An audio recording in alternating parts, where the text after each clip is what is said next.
Alright, let's go ahead and get started here. Apparently as the gunhead, Lagoonhead, who still cannot pet the dog, I believe.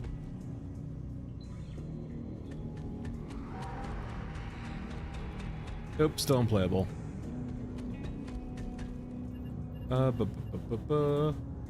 Sure, why not? Just keep crafting. Anything? Yeah, sure, why not?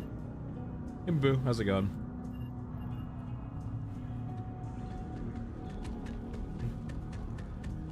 No. Alright, we got plenty of water today, too, thank God. Hey, Bob.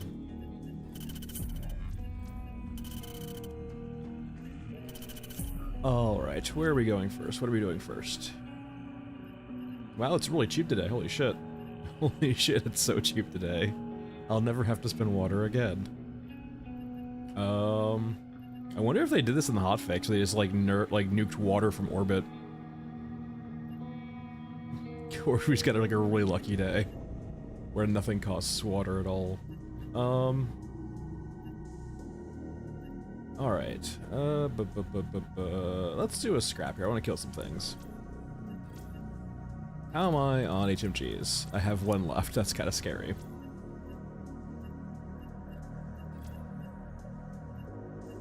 How am I? Oh, I gotta fix things. Grillo, baby, I'm sorry. Please forgive me. How would you like some IFFs? Perfect. Same thing with you, Ermac. Baby, please forgive me.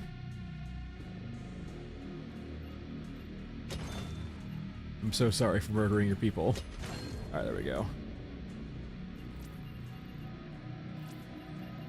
Vendors, back, or sorry, load out back to this, restore.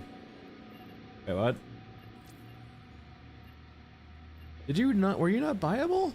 Wait, hold on here. Yeah, I can buy it. Why can't I restore you? Weird. I'll go buy the A12. But the USAS doesn't... That's been so long, I can't recall. I know I can buy one auto shotgun, which I guess is this one. 32 rounds. Hey, War Boss. Hey, Blood. Yeah, water is so very cheap today, which I do enjoy. Basically means we don't have to quest at all if we don't want to. Is it time for suffering and pain? Sure. Let's go rock a MG34 for a bit.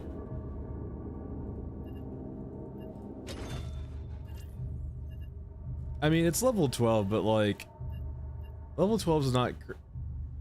I don't think it's that hard to get level 12, and it's also like been like what, 8 months. So I don't know. The real person to ask would be Ragey, right? Ask Ragey how much he's got on his VKS. I'm sure he has way more than me.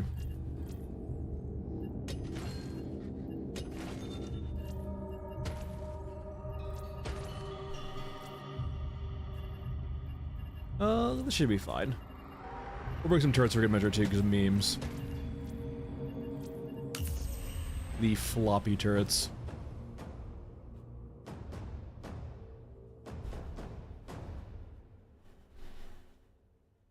What's my printer? Whatever. I'm not doing that right now. Alright. Maintain spacing. The sector ahead contains explosives. Oh, just a shotgun in the middle of the oh no, that's an wait, that's an S.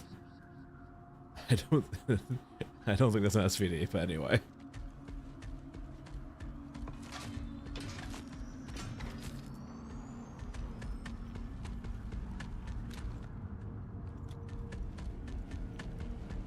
I mean, I'm pretty sure I just use the VKS occasionally as a whole, like, sort of meme, look how bad this gun is. Like, why is it even a thing? Protect me, squires. Or I guess my children? 'Cause I'm gunhead? You're doing a terrible job protecting me, children. There we go. Still so floppy. Guys? Guys? How are you so bad at your job? Do you want commands or something? No, I can't give him commands. How are you so awful?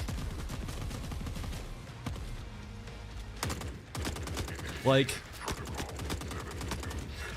wait, I can kill my own turrets? Yeah, I can, okay.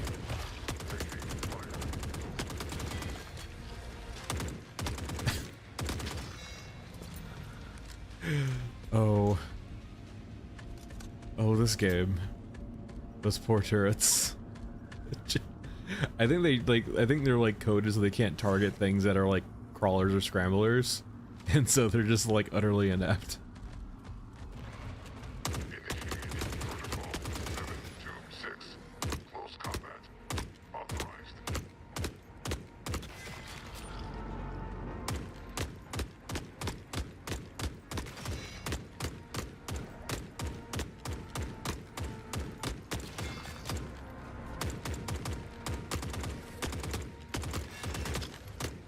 Hold on.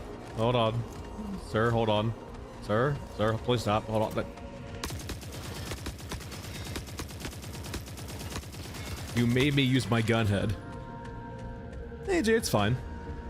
New map's interesting, but like, kind of still superficial.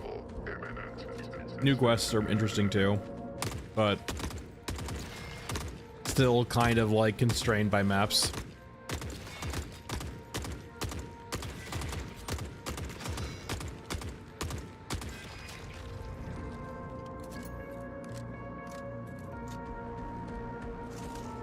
This has got to be the third wave, right?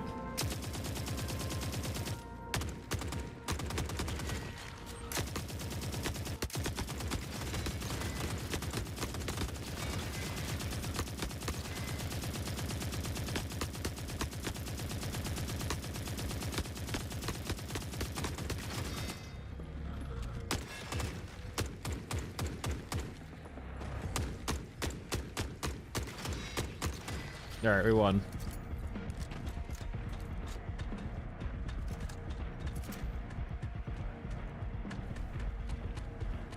Oh, why did I bring meds? Fucking force of habit.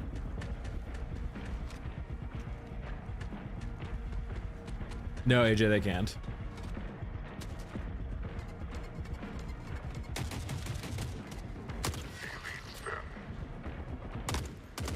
No, pet the dog.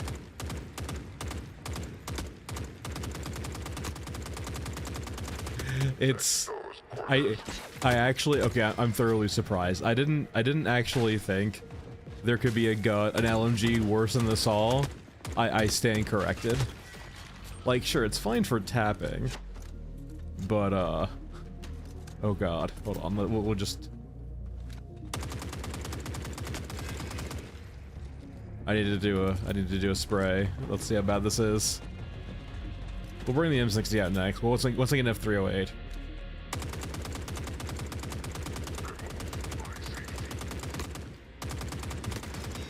Yeah. It'd be one thing if it had like the actual like rate of fire of an MG34, but yeah. Well, it's because, so two things are happening, right? The first is the like very aggressive early recoil into essentially compensation, but then there's the also like just the insane amounts of bloom that's like not even really attached to your gun in a way that you can control. They basically have uncontrollable spray control. That's like that was like the one nice thing I really liked about the previous gunplay is like the ADS was absolute dog shit, don't get me wrong. Like the new ADS is way better. But like the old gunplay where you actually had some input on where your guns would shoot and you could like learn to control it, or at least somewhat control it, it was nice.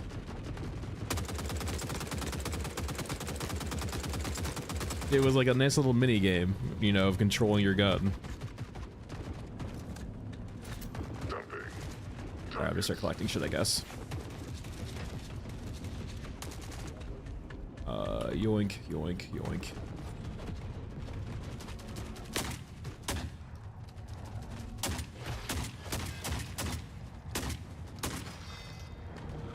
Wait, was that the same cyborg that I just shot? Was that 4 shotgun shells for a cyborg?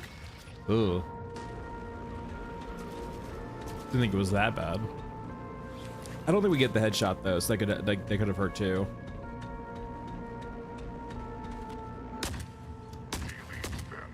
You're 4 also. What's stealth mechanics?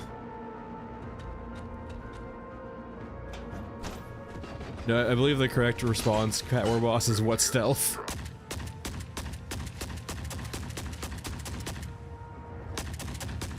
I got this, don't worry. I got this, I got this, I got this, I got this, I got this. I got this, don't worry. Hey, Andrew. I got this, don't worry, I got this. Don't worry, I got this. We're gonna win this fight. It's the last thing I do. We got it. We're now clearly in shotgun video game territory.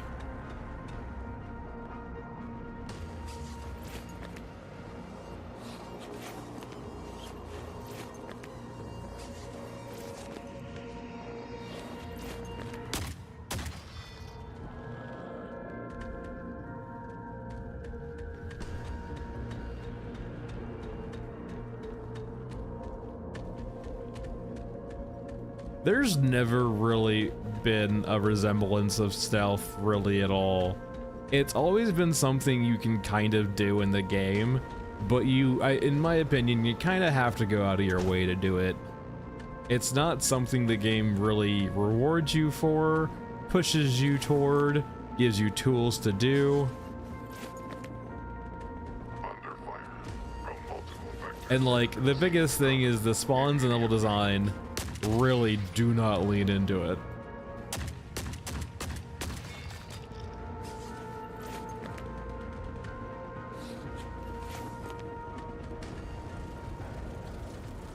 I don't consent. Please go away. I said... You don't even show an aggro... I'm leaving. You're defying the laws of the game.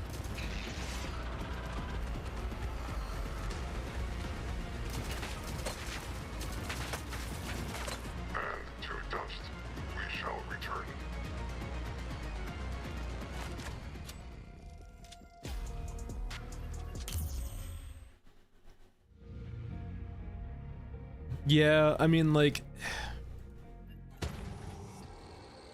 if they're gonna have maps as dense as they are, like enemy dense, and have like constant respawns going on, they kind of need to give you a lot of avenues, I think, to avoid combat, and they kind of don't. But it is what it is. All right. So we had our fun with the M60. I think I'm out of 308 though, right? Basically. So I'll have to wait for that reset. Can buy a little bit off of you, but our next plan is to go rock the M60 whenever I get ammo for it. It is too, like, because you can't ADS Gunhead fully, like, Gunhead does feel the recoil a lot worse, which does sound weird, I will admit. The robot is the one most affected by recoil, or the semblance of recoil in the game. Let's go try to run optic out.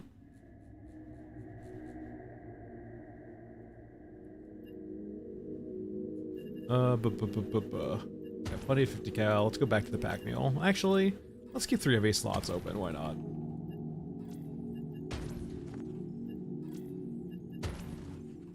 Alright, got plenty of ammo. We got our emergency shotgun ammo. Just enough for another magazine. Now we can bring beds. Let's do... I guess we'll do it downtown. Why not?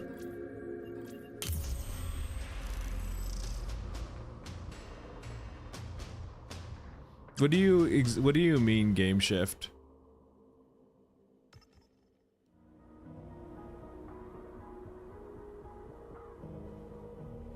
Like, I wouldn't really... I mean, I personally, if there's definitions, I don't really know definitions. Has our luck run out?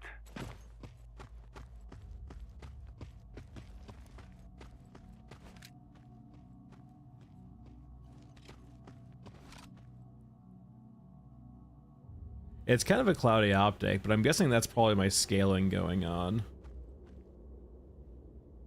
I wonder, actually. I've never tried this before, but I haven't tried this in a very long time. Top left. So we're at 66, 63 right now.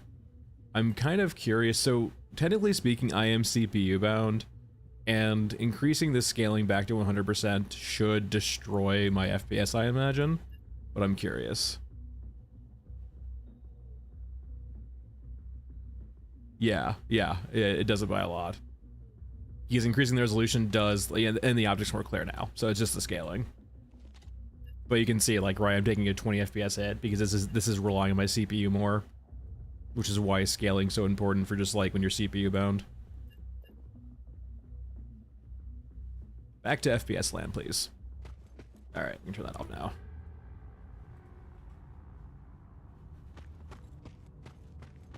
But and it's not too bad, but it's a little fuzzy.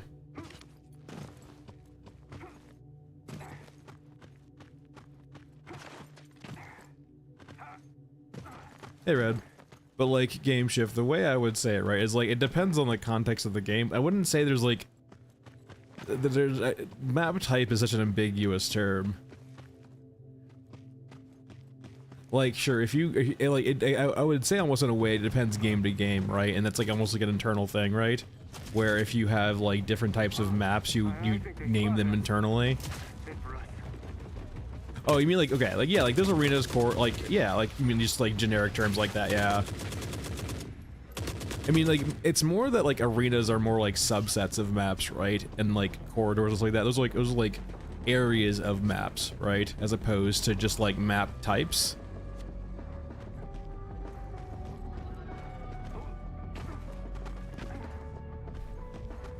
So, as we talked about before, right, there's a few different ways of doing it, and then there's like the way where you do the layout first, and then think of the like kind of art direction later, and there's the opposite of that, and there's also the one where you kind of have an idea of like the aesthetic of a map, right, and then you block it out. And personally, the way I would go about it too, I always do. Personally, I'm always more game-centric first as opposed to aesthetics. That's because I'm not an artist. So like, I'm always gonna block out a map first, figure out the layouts, like gray box it, see how it feels. Oh, die 100%. Before I like actually start worrying too much about the art, right? I'm much more of a planner as opposed to just like a vibe person. So like, I am gonna like get an idea of the map, plan it out, and like figure out what pieces of what I want where. And part of that's too good. Like I might have ideas, right? Of, for example, like if I was designing a downtown map, right? I would think about certain locations I want the players to go to. Like, for example, a police station or a subway or like catwalks like this, right? I would think about, like, for example, like combat areas and alternative routes and like challenge areas, right? Essentially, I would basically, I do this with literally all things. Like, I will like map it out first and just plan it all out. I'll think of the gameplay considerations of what's going where and how players move about the map, and then I'll make the map. Because like, it's very easy to run into problems that you have to undo or fix when I feel like you don't do a lot of planning beforehand.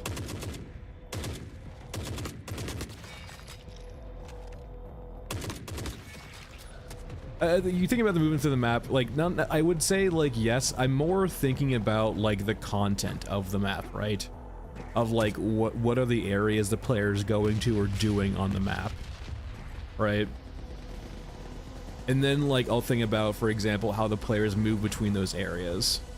Like, for example, in Counter-Strike, right? Like, the main thing I would start in Counter-Strike when I was designing maps in Counter-Strike is I would think about, like, the bomb sites, right? What kind of layout am I trying to do for the bomb sites? And then I think about, like, the corridors and the connections and so on and so forth, right? So I'm thinking about the content first, and then the actual ways of moving about said content. it's easy to move around rooms, right? But like, and then you can like for like the pacing of actual like corridors and shit. Well, relatively easy. I don't want to make it sound too easy. At least in Hammer. Like, so like, I've played around with UE5 before. I on the mapping side, not the gameplay side, it seems pretty straightforward and easy. Once again, on the mapping side, like in the sense of like making the maps, like the pathing and like that, but like the actual like pathfinding and so on and so forth and the spawning, I'm not too familiar with. It depends on the type of the game too, 100%. Like what kind of game you're making too is very important. Like for example, in a game like this, I would think about, when I'm thinking about movement, right? I'm thinking about like risk versus reward and like risk versus ease. And I'm thinking about the challenges to present the players when they're moving across the map, right? Like right now, most if not all challenges on these maps are always combat focused, right? But I would think of more things like, you know, jumping or movement or just like, you know, say for example, there is a potentially like lower density pathway or a pathway that's like not very guarded if at all. Maybe there's occasional patrols, but like it's tedious to climb. It's not easy. Like say for example, it's a collapsed building, and you can climb this collapsed building to get to some area with lesser risk. But like you being there for so long, having to climb, it might be frustrating. It might be tedious. It might take you time. You being exposed for so long might actually make you more vulnerable if you don't do it well. Hey, house.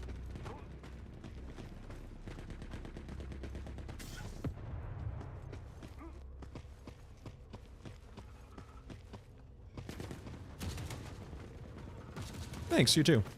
But no, that's usually like my mental, like that's where I go in regards to map designs. I'm always like thinking of the gameplay first. Because once again, I'm not an artist.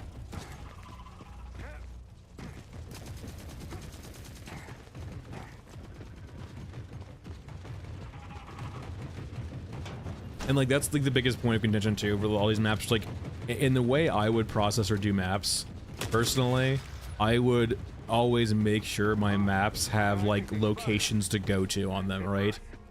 Like I kind of get their feeling that like for them the maps are the locations, but I'd mentally that doesn't, like, the pacing wise, that doesn't work out for me, right? Because it makes this kind of homogenous soup, right? Because like right now, during this entire time I've been on downtown, it's kind of been the same vibe, right? There's never been any contrast anywhere. There's never been like any differences anywhere, really. It's just always just fights of infantry on the streets over and over and over again. Every block is infantry fights. And like, it's never a different set piece, right, at all. It's never a slightly different contrast. It's always just like destroyed streets, destroyed buildings, occasional rooftops, and just infantry everywhere. I mean, I don't want to say too little too late, AJ, but at the same time, it's kind of a different philosophy, almost at a fundamental level, right? Like, I am of philosophy A, and they are of philosophy B. And personally, because, like, we're of different philosophies, I am going to adamantly think that the way they design maps are wrong. But that just is just my opinion, right? Like, if they really like the maps and their whole point is they want the whole map to feel like the point of interest for the landmark, sure, but it doesn't do it for me, personally.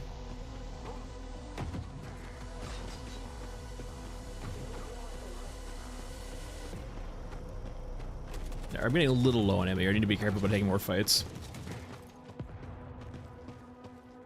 Why can't I enter you? I will say too, like, at a certain level I also understand, like they have pushed out a lot of maps in a relatively short time frame, and once you start doing indoor areas and like scaling things properly, it probably gets very complex in UE5 very quickly, especially on the more gameplay oriented side. Like, considering like all of like the slightly misscaled buildings and windows and doorways and just everything else, I imagine it was just never a consideration to have indoor areas. Alright, time to leave soon.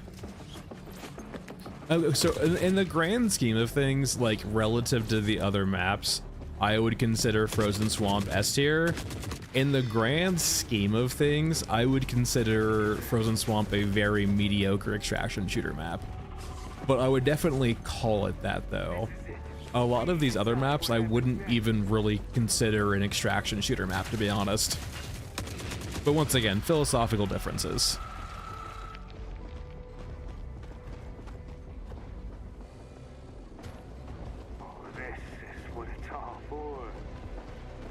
Well, it's kind of been my whole, like, criticism of the game, right? Is it does, like, this is very harsh, but, like, I can't think of better words right now.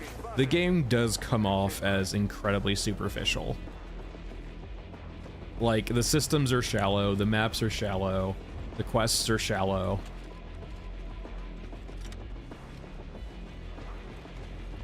But, like, I will also give the caveat here is, like, I have lots of hours in the game, right? So, like, do take my criticism with a grain of salt, because this is coming from someone who has a lot of hours in the game. Like, this is like, I'm not saying a new player is going to burn out, like, immediately, right? They're gonna get probably there's money worth out of the game and have, you know, a fun time and enjoy the vibe of the game, right? But I think it's like, it's not a question of if the illusion will be broken, it's when the illusion will be broken.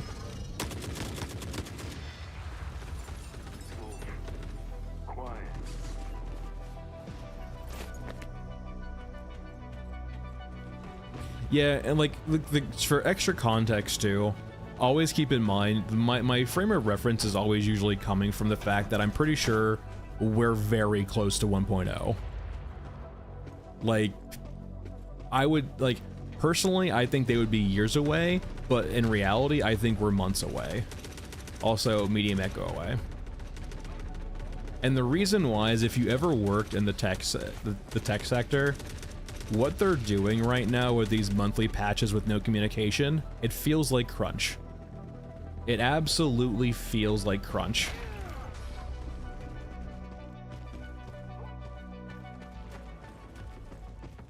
And so between the versioning, the Steam page, and then the crunch, the feeling of a crunch, like, it feels like we're months away. Like, it feels like they're all hands on deck, just get the work done, get ready for 1.0, polish everything up.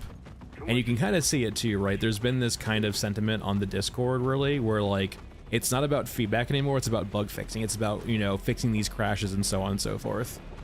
So, like, it's really just about making sure the game runs well, making sure everything's polished and well, like, you know, the things that are in the game, you know, don't crash the game.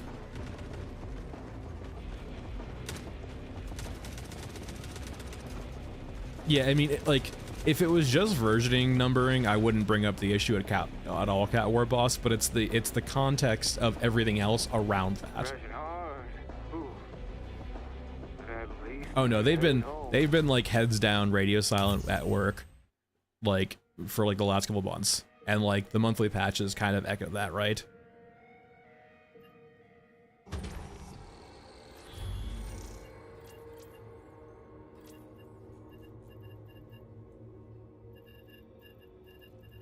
.308? No, not yet. All right. All right, let's go over to Scab Girl. Let's be sneaky. Yeah, I mean, so John, the way I think what's happening here is that they've mentioned before how they do want to go to console, and I don't want to say too much here, but like, this is a lot of assumptions, which like naturally can just make this very, very wrong. So just take this with a grain of salt.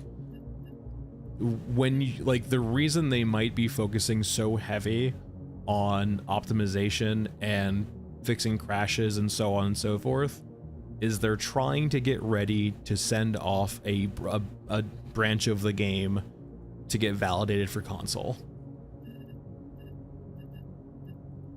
And so they're trying to make sure everything's working so that they can ship it off to console. And like, from a business point of view, right, it makes sense, right?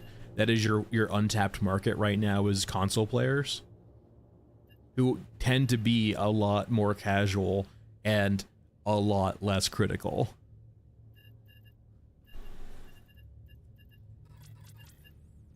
Oh, we can do stairway.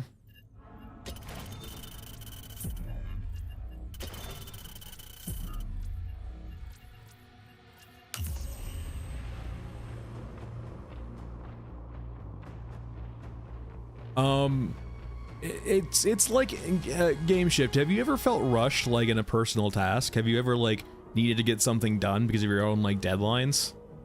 Like say for example, right? You ever like left stuff in the sink, or like you ever like needed like to go like chores, right? You ever got to the point where like you've ignored chores for long enough where you kind of need to do a crunch and get them all done? Like crunching is just happens, right? Especially in the workplaces too, right? It's like sometimes, like in my old job, right? Like I had this. It was work from home and it was a tech job, and like it was kind of the understanding, right? Is like, hey, you are salaried 40 hours a week. Sometimes you might be working 80. Sometimes you might be working 20. Okay. And that was kind of the understanding, right, of like work from home plus tech job is like, hey, like when we're in crunch time and you get something done and delivered, it's gonna be, you know, it might be 60, 80 hours a week. And then, but like on the, you know, when we're in a lull, when we're in between projects, when we're like starting up a new project, there's only so much you can do. You're gonna be basically doing nothing and you just, you know, do whatever the fuck you want on your time. So it was very feast or famine, and that's just kind of how tech is, right? Sometimes in tech, you are waiting for someone else to do something, and until they do something and pass it on to you, you can't do shit. Like there was plenty of times in my old company, right, where like I was waiting on the database people or mainly database people to actually get something done or get some like a database implemented or get something that, you know, a bug fixed before I could actually do my job. Or before I could QA my job too. That was a big thing, right? It's like I could build up the silhouette of what I was doing, but like I couldn't validate and test that everything was working until I actually had the data. And like when there was a bug in the data, right, I can't really trust my results. And you know, sometimes shit happens, and like you can plan for contingencies. That's part of like project management and risk mitigation. But like sometimes you're going to have issues where, you know, someone has to fix something and it takes too long, so now you're behind, but you're trying to keep a deadline, so now you need to catch up. And you can be private, you can be a private company but still have those issues, right? Because you still have your clients at a private company.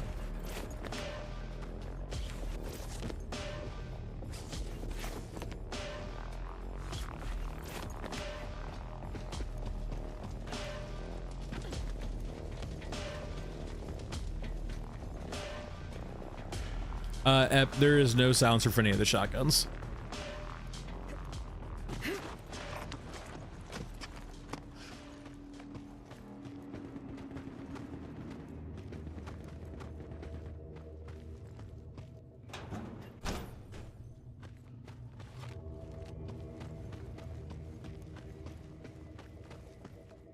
Wait, okay, just stutter, no crash. Not enough ammo.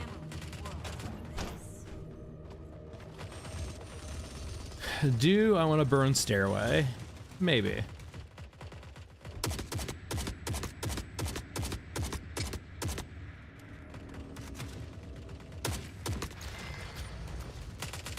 I think this is supposed to affect downtown, but I imagine all it does is probably stop the chopper from spawning on downtown. Also, I'm not gonna lie, it feels kind of sus that like in this giant combat zone there's a helipad with a helicopter sitting on it.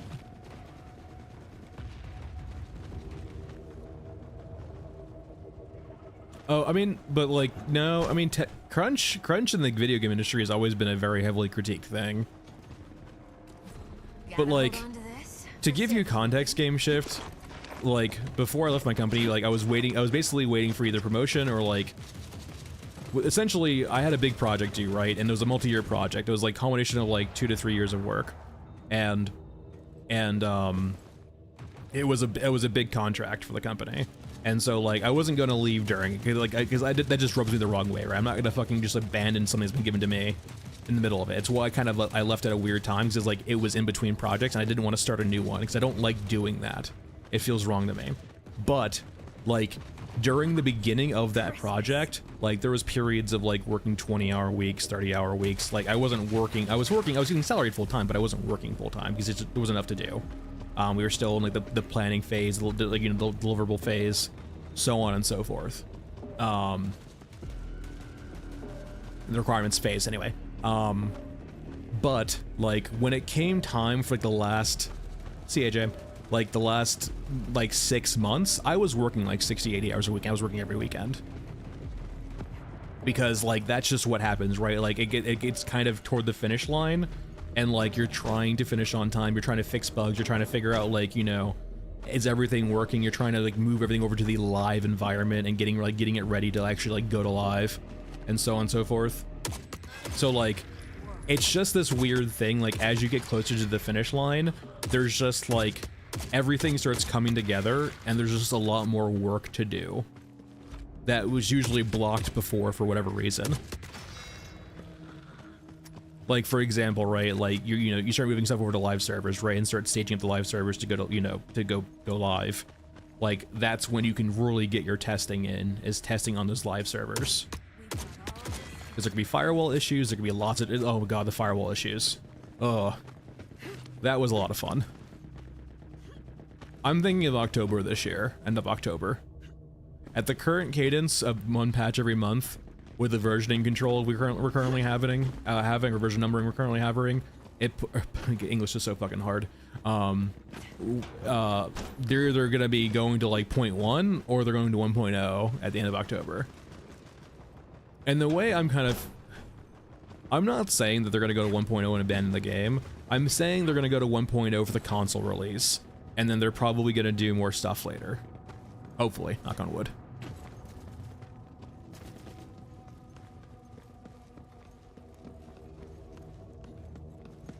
No, that's the weird thing too. Thankfully, I wasn't in a really like there was a few instances of that, Daniel, but like by and large, there wasn't that many instances of me having lots of like compiling downtime.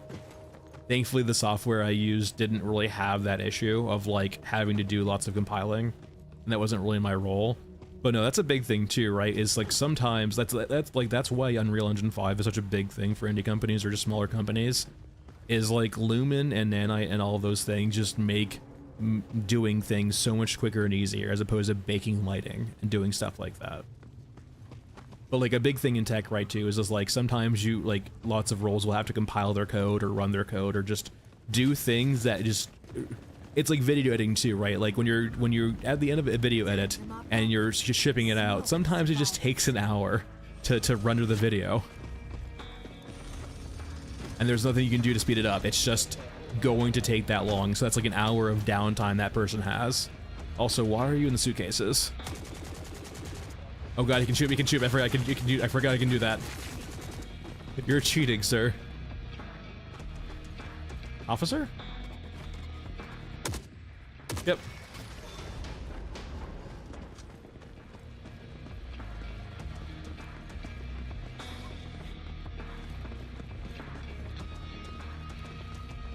Alright, I need to find a laptop. There it is over there.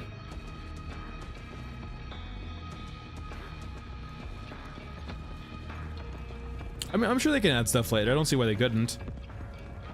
I think they've talked about mod support in the Q&As. I don't exactly know. I can't recall.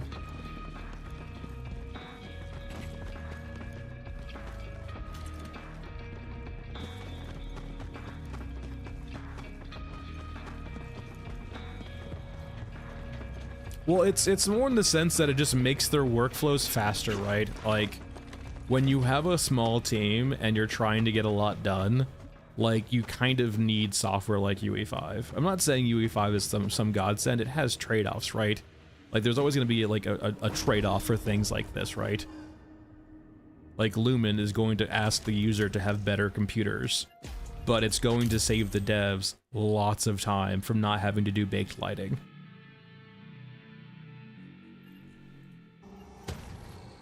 And when you have basically one level designer, that means like if it wasn't for Lumen, I personally, and maybe Nanite too, probably just more like Lumen to be honest, I would not expect that we get this many maps this quickly. Because keep in mind, like we didn't have Stairway, we didn't have Frozen Swamp, Babel, Downtown, Cemetery. I think Mech Trench was in progress when it got released, like in early access. So like we really only had 4 complete-ish maps, and we had 1 in progress map. But like they, you know, 1, 2, 3, 4, 5 maps in the span of a year. Remember Tarkov, it takes them years to do maps.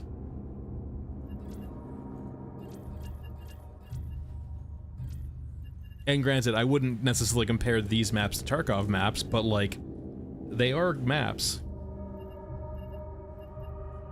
All right, Le Shaman.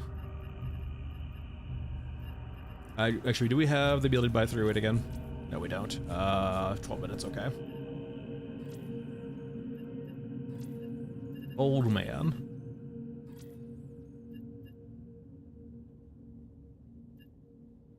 What do you mean, Daniel? Can you elaborate? I'm not sure if I follow.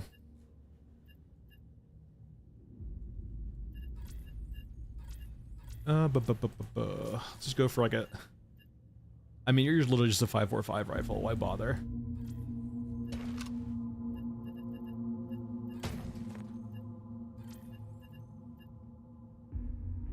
$54R, we can bring a few.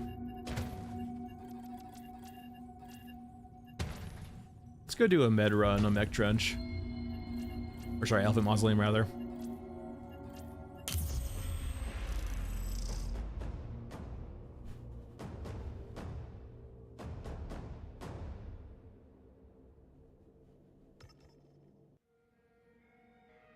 Well, keep in mind, I'm talking about software, not necessarily game development. I cannot speak to necessarily game development. I can speak to software, I can't speak to game. And I'm sure there's some parallels, right, but I'm sure there's plenty of differences too.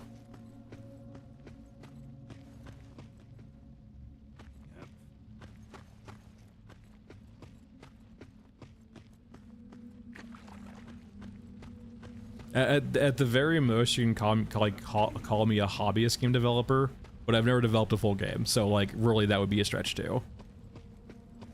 I've made like content and mods for games and some scripting for games, but like never in professional capacity. So that's the background.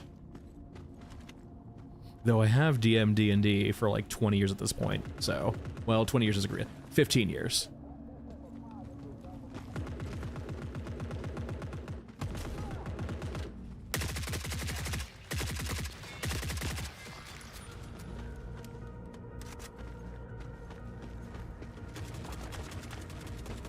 Okay, just turn this in. Oh well, we'll do it later.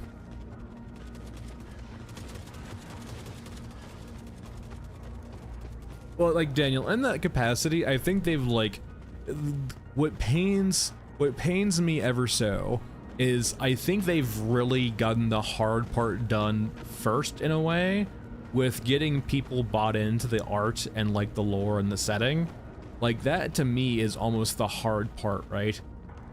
But like they're flailing a bit on the like the actual game front, right?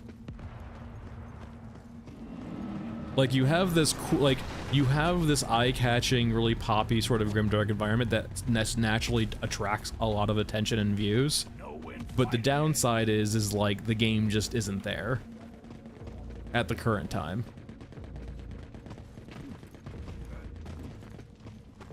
So they've gotten the hard part out of the way first, in my opinion. But now comes the part they might not be very familiar with.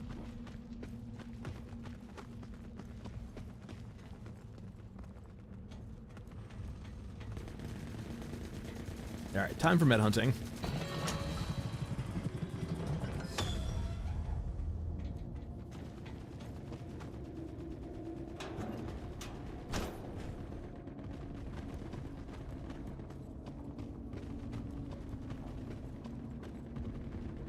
Yeah, like utterly superficial. Yeah. Based more off vibe than actual planning.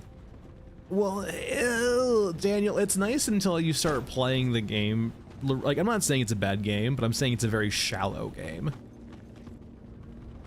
which does, I feel like, ultimately do it a disservice. Ranu, I have no idea. I cannot speak to weapons at all. They worked on weapons a lot in the beginning of this year, and I mean, they've been doing like animations and stuff like that, but like balance wise and like it's all superficial, right? Like the guns are more vibe based as opposed to like actual strategy based. It's like all of the attachments don't fucking do anything. They're just there to look cool. The only attachments that actually do something are suppressors and magazine upgrades. I require more medicine.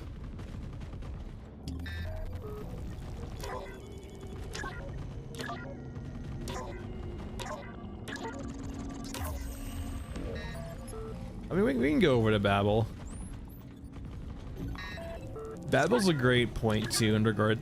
Babel pains me so also because Babel is like, it feels like, in a way, Babel feels like they've really responded to the whole idea of there's not enough pathways on maps, but like it has this issue where it's just all pathways. So it's like, it's got interesting pathways, but like considering Babel's very small area, it's got very interesting pathways that go around the map and have some nuance to them. Not all that much, but more than every other map we've had thus far. But like, all of the pathways don't go anywhere. They're just like, alright. So we have interesting choices of where we can go, but where we choose to go goes nowhere. I mean, that's kind of been, like, yeah, Rod, I've been saying that for fucking decades now. At this point, is just like, you're a small indie studio, why are you just... I feel like if I sat in an office with Fundog, I would have to just be the chronic fun police. Because I would be like, let's add a bunch of guns with attachments to our game. It's like, but like, okay, so how much bandwidth do we have? Why do we need 44 guns? How are we going to make them different enough to the point where they feel interesting? How many attachments are each gun gonna have? Why are people gonna use certain attachments over others? If it's only aesthetic space, is it really worth the time and effort to like do all of these properly? I would 100% be the fucking, yeah, senior buzzkill essentially, yeah. And on that note, Michael, in a way, considering I think the context of this company, right, is it's like, I don't want to say it's Miles and friends, but like it kind of feels like a bunch of friends who got laid off from their jobs who started a company together, and so no one wants to be the fun police. No one wants to be like the friend among friends who's saying no. 100%. I would be the killer of vibes. I would be the realist saying this doesn't work, or like, and here's the thing too, right? Ultimately, I would try like and make everything work together, but if it didn't work and I couldn't work it in, I'd just be like, no. Oh, it's not great. Yeah, like Pixel, like that, like, you know, you like 100%, right, Pixel? In a way, it could be like this knee-jerk like reaction to I will be. It could be this very knee-jerk reaction, kind of like, have you ever, like, it's, whenever you're overexposed to something, it's almost like rebelling, right? In the sense you do the exact opposite, even if it's detrimental, just because like it's like a fuck you sort of protest. Like it's almost like it's PTSD from the corporate job, so much so that they're like actively hurting themselves by doing the exact opposite.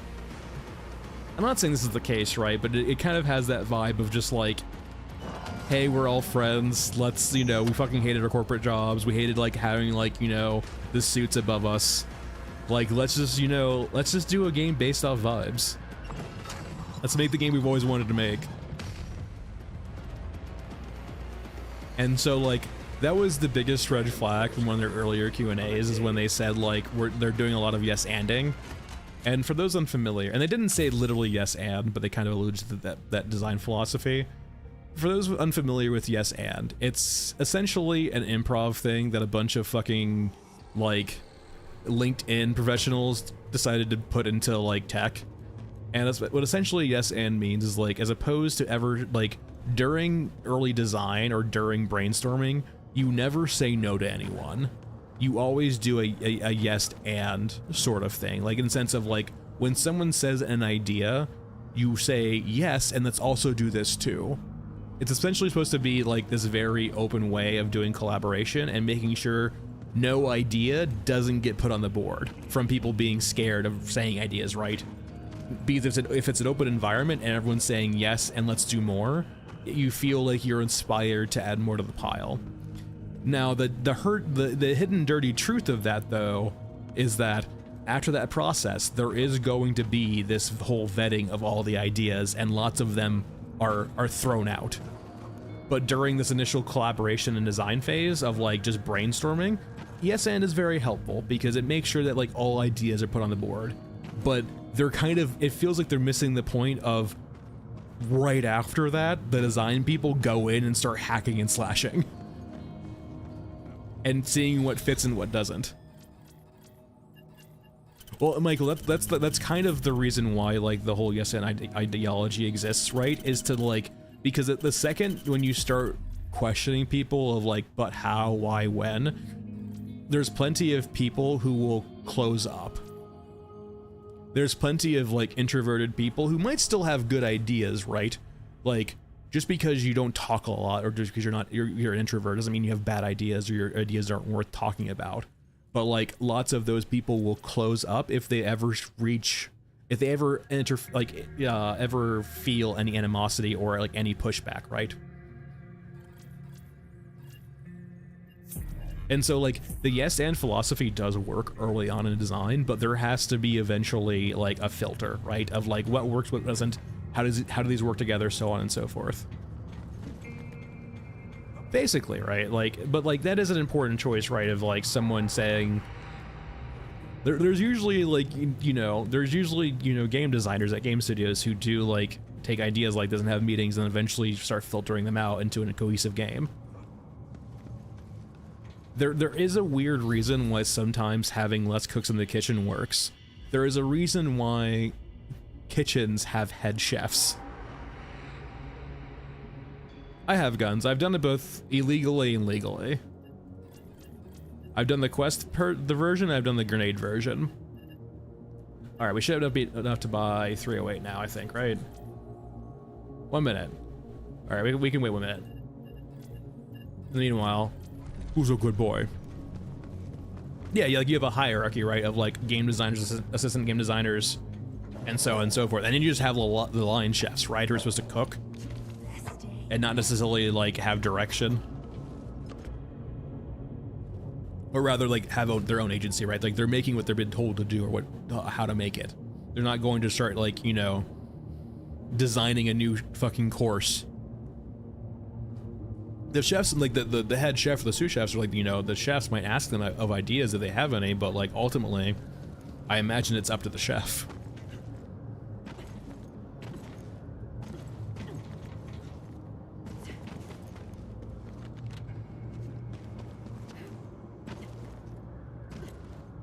All right, we did, let's go Masked Man.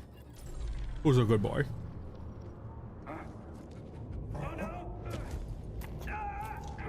So there's a quest line called Shifting Tide Guns from Scavengers. Just keep doing Shifting Tides. There's 5 parts of Shifting Tides, so just keep doing each part of Shifting Tides, and eventually you'll get to part 5, and part 5 will let you unlock the room in downtown. So just keep doing the quest line. Ban. Keep doing the quest line Shifting Tides. It's all from the Scavenger. It'll pop up occasionally. You can refresh it too by backing out and going back in, and just get to part 5 and you'll have it. Or rather, at part 5 you can unlock the door.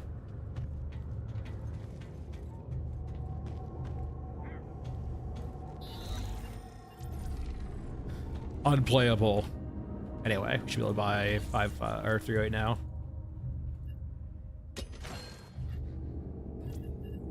All right. Uh, Alright, let's go see how the M60 is. And we're gonna start out by not using a classic ADS because our frame of reference comparison is the MG34 on Gunhead. So like bringing in a not MG or bringing in a not Gunhead character would probably be unfair.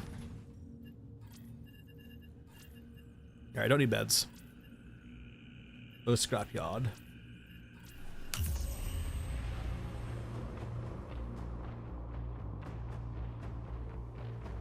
I highly doubt it, MK. The maps aren't big enough for that.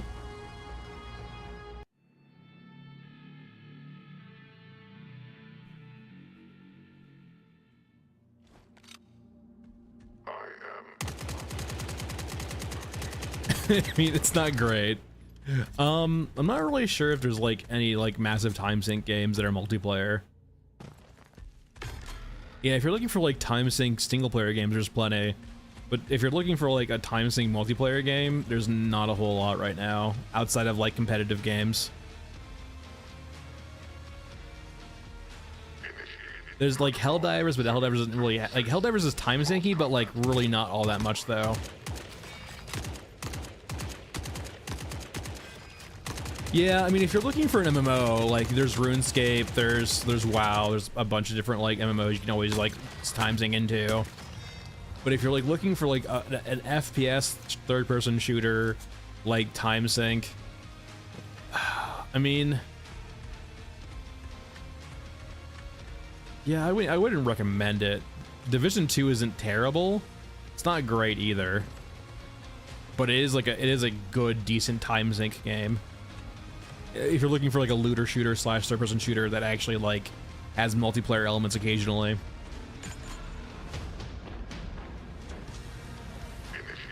And I guess, steadily speaking, there's Borderlands 4 coming out soon, but like, I'm not sure if you really want to support that company.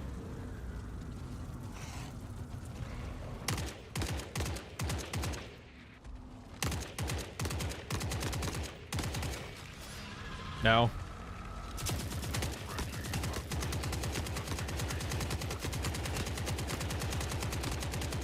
Oh my god, it's so fucking bad.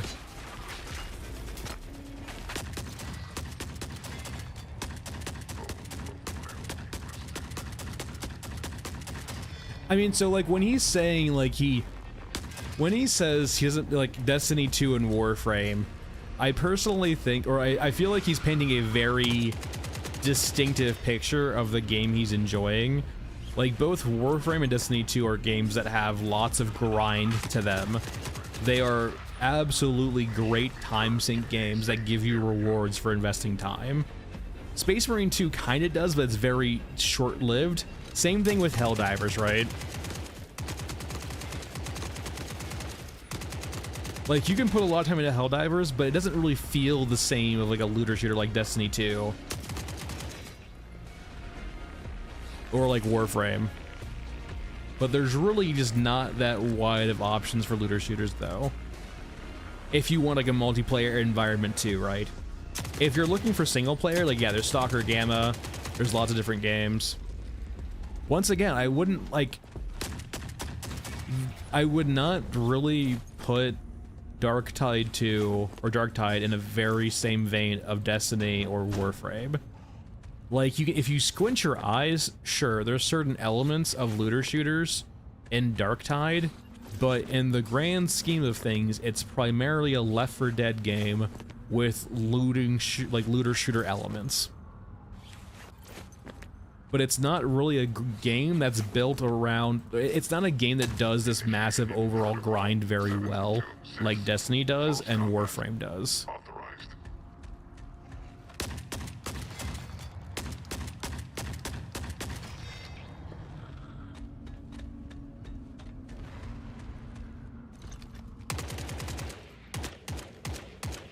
I would say this is actually probably the worst over the MG34.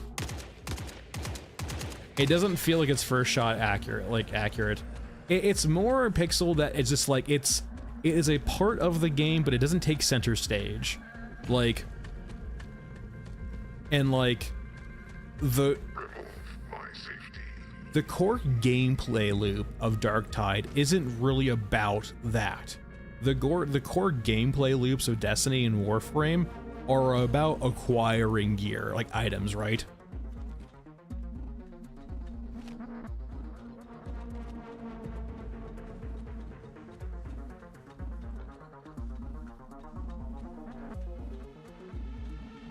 Like, you can kind of say the same thing about Darktide, but like I wouldn't really put it in the same classification as Warframe or Destiny. But I also would say like Destiny 2 or Warframe, there's really not that many games like that because they are time sink games, and games like that demand the audience's attention, and there can only ever be so many of them on the market and be successful. There's only ever so many players looking for like a huge time sink game like that.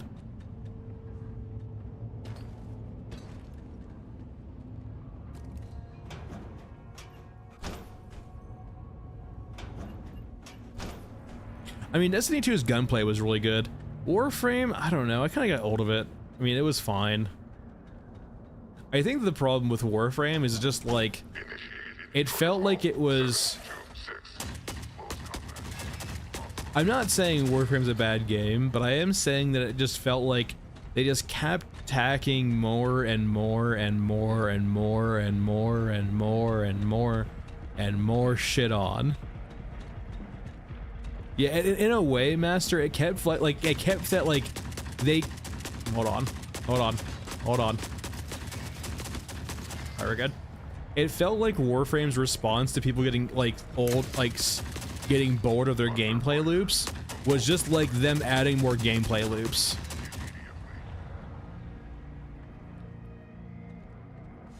It's in a way, it kind of reminds me a bit of this game, right? How it feels like right now.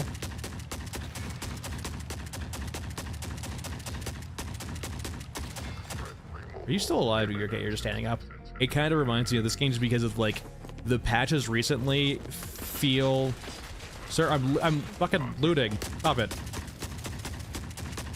Try to run. I'm sorry. It reminds me of this game in the sense that like the last few patches in this game have felt like kind of like dangling keys in front of a baby. Like, hey, look at this game, like, you know, keep the keys dangling so you keep the baby's attention. And yes, I am saying that that the audience are the babies.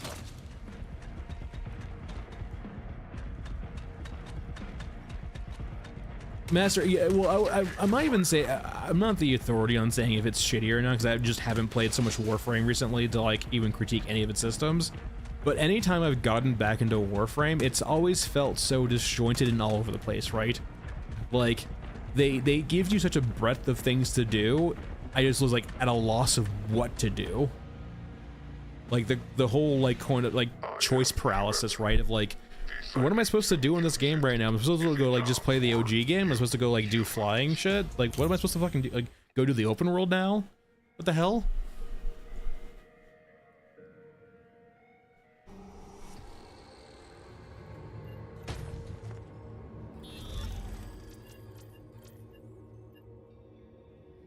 Oh, LMGs.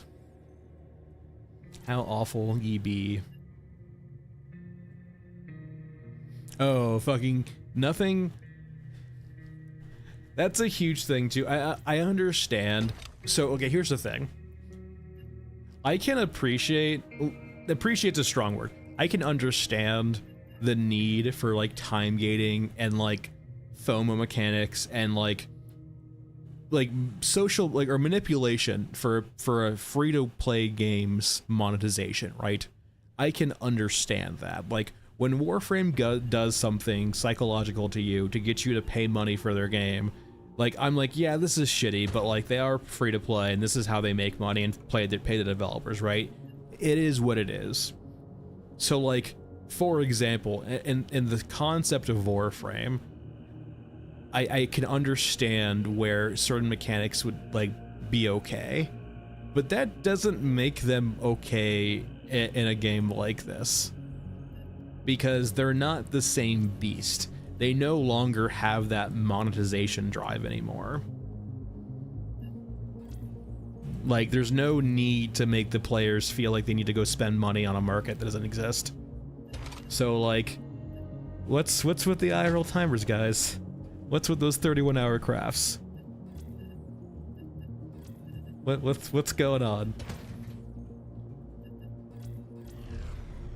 We go over to Moskmon. Like,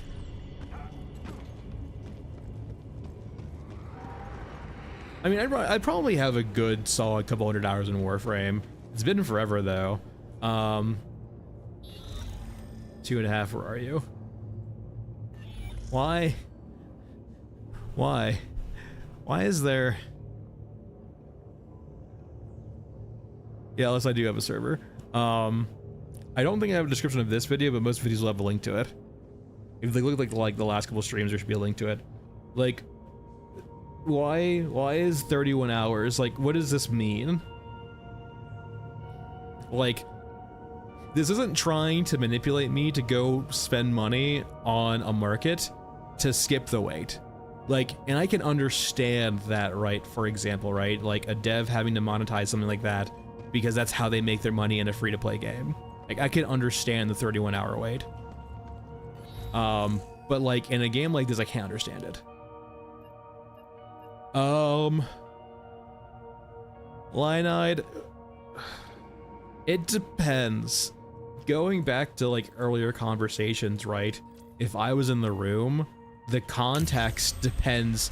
Like, I am not a person who will just say like the game needs X, Y, or Z, and like that's it, right? I always try to keep in context the situation or like their goals, and so like it so much depends upon like what they're trying to do with the game. Like, if they're trying to keep it very like light and superficial and not go too much into like depth because they don't have the time or money or resources, or just they're not interested in that, I would say like I would personally think the gunplay. I would lean so heavily into the gunplay in that regards, and making the guns and the attachments and everything feel important and good.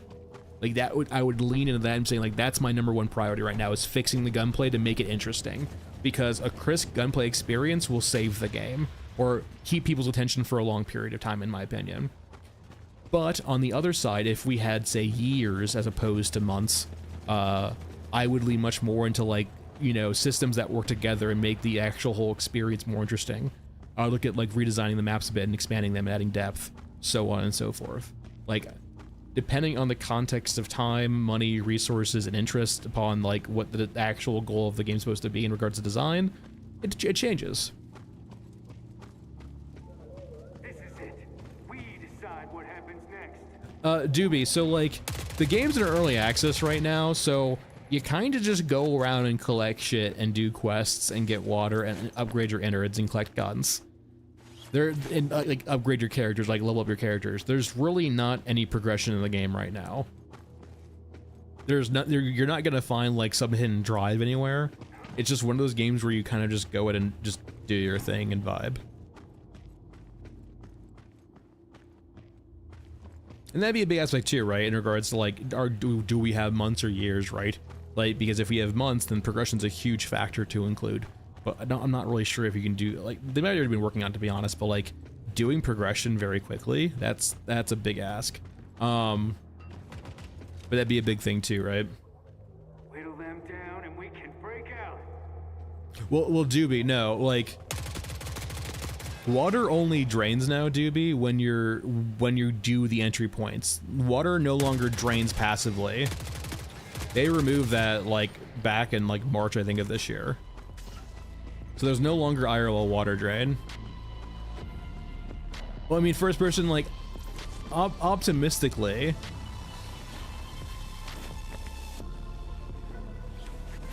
maybe you're just doing it perfectly, Doobie, or maybe you're bugged. I mean, to be fair, water doesn't really mean much. Water doesn't really mean anything right now anyway, so even if it's not draining for you, it's not really a big deal. But yeah, first person, like, yeah, naturally in the ideal world, they have years of development left, right? But like, you know, once again, if I'm in the room, I'm a realist, is like, how much time and runway do we have? Like, what's on the chopping block and what needs to be done?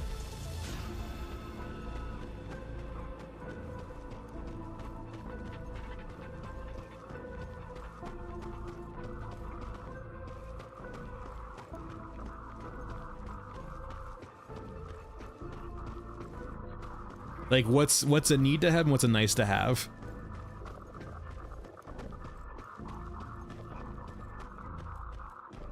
Yeah, and then we have no idea of their runway, right? We have no idea, like, of their finances. So we don't know if they have months or years left. And also, like, maybe they don't want to cut it that close. Like, maybe they don't really want to wait until, like, they're literally out of money, but maybe they want to wait till, like, there are 6 months left of money. Like, do you really want to drain the coffers until they're absolutely dry? And not leave yourself any runway in case you need to do patches or anything like that?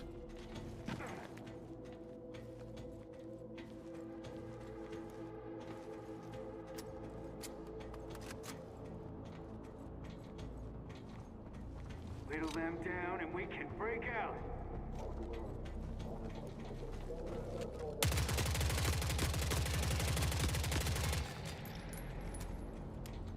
Sorry, Mr. Water Thieves.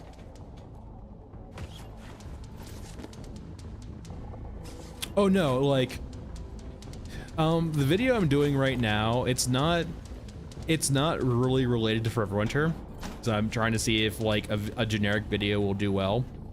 And it's spending a decent amount of time on it too. So it's like, the scripting's in progress, but it's getting, you know, a little bit done every day, which is nice. I'm hoping to get it out in like 2-ish weeks, but anyway, I can't hold myself to that, but I'm hoping. But like, one of my original ideas, this is not what the video is about, but one of my original ideas, Pixel, was talking about pacing, because I 100% agree with you. It's part of level design, it's part of like how they do respawns and enemy density. The pacing in this game is awful. Thanks, first person. I get that a lot, which never's been the intent, but I appreciate it.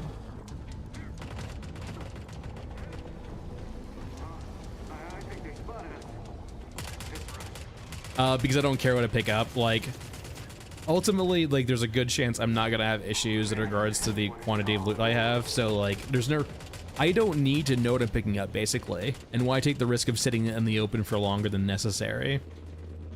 And there's also the thing too, where if I'm bringing medkits, Doobie, there's lots of consumables that will block up your medkit bar, and it makes it really annoying to cycle through. And so, in a way, looting all and not knowing when I'm picking up stops the consumable area from getting bloated. Of like, you know, medkit, like not medkits, but like, you know, food and cigarettes and stuff like that. Because one big aspect of this game is like, when you're under the effects of a consumable, you cannot replace that effect. So like, if you take cigarettes by accident and you're getting shot at, you can't heal. Alpha, I wouldn't go that malicious with it. I think I'm not sure how much of this. I'm not sure if Miles says this. I think Miles might have said this in the Discord at one point in time.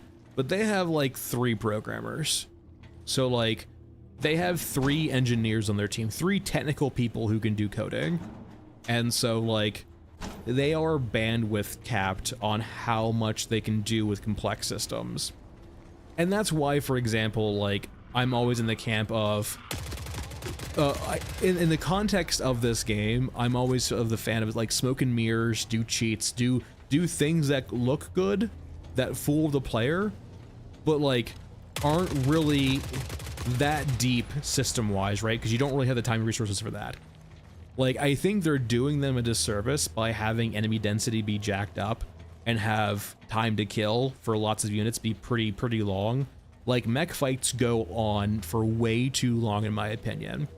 And now they have this weird issue where they're having to fix, like, mechs hug right now. And now they need to either go fix the AI to, like, not have the mechs hug, or, you know what's a way of just never having that pop up? Just have the mechs be so insanely lethal to each other, the fights are over before they get to each other in melee. Like, I would say a lot of the AI bugs, not AI bugs, but the AI quirks right now, are mainly them just staying alive too long and respawning too quickly into a chaotic war zone.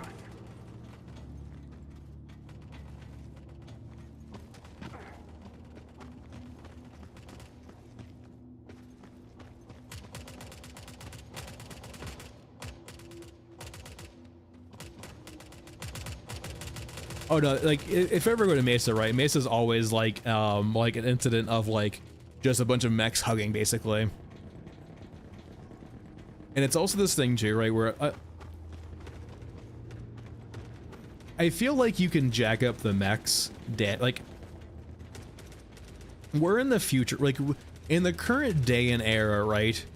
We absolutely have the technology to put a gun on a robot, have it like see a target, point at the target and delete it.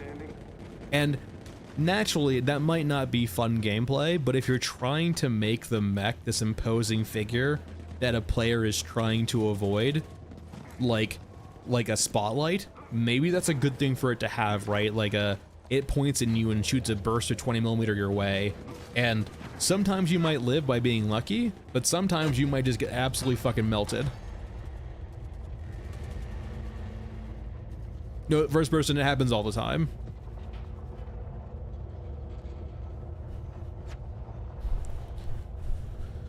Lee, like, the original pitch is like an RTS, right? Of like NPC wars, but like they've had this issue, right? Where early in development they kind of had to choose between. At least I would think the choice would be there, right? They might have not seen it as a choice. I see it as a choice. Early on in development, they figured out that like, hey, what we want to do is too performance taxing for most players. So how do we fix this? And what they chose to do was to have smaller maps, but still have, like, I would say, what I would think similar density, right? They still do spawn zones to get around it a lot of the times, but like, essentially, maps are smaller now, but still pretty dense because they're trying to keep the original vision of like these chaotic dense wars, or these chaotic war zones, but like have it be performant enough for players. In my opinion, I would have went a different route, especially if you're trying to have a stealth game, of I would have had bigger maps and I would just make the NPCs and enemies less dense. And once again, that's a vast trivialization and simplification of the issue. But like I would have pursued that avenue and that route, because you can make the game still grimdark and lethal just by jacking up the lethality of infantry and mechs, right? Like in a way, I almost feel like mechs shouldn't even have the same AI as most infantry do. Like, like for right now, it seems like mechs just basically are like infantry AI that are just big. But I feel like mechs should almost actually act like a horror unit, right? Like, essentially like a unit where it walks around the map and like, and is like a mobile spot, like a spotlight, right? Or is more of like an ambiance piece / a reactionary piece, as opposed to something that will like have combat loops. So say, for example, as opposed to like naturally aggroing to you, you know, like if you shoot some of your open infantry, if they get a voice comm off to a medium mech, the medium mech might shoot some 20mm your way. It might not be accurate, but it might be your way. Or for example, if like a medium mech does spot you because you're in like a vision cone for too long, it will just delete you. And it's not a question of like, can you find the spot to like, because you don't have the medium mech like obey the laws of like, say, necessarily a regular unit, it just has the authority to just delete you from the map in a scripted sort of way.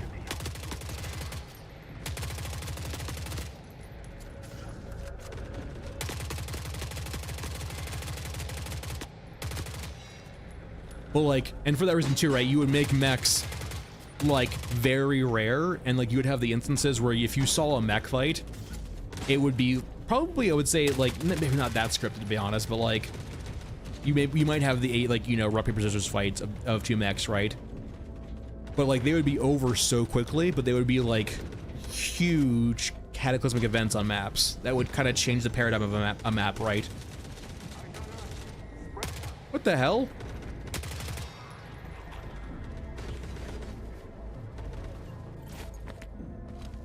I mean, the original pitch, first person, has always been the anti-shooter. but like all of the loops kind of push you toward using guns as your problem solving means, right?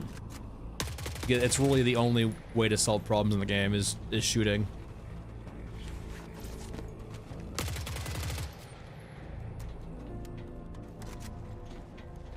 Yeah, but like if you're gonna call your game an anti-shooter, Ranu, I definitely feel like you should be leaning into the stealth more than the combat.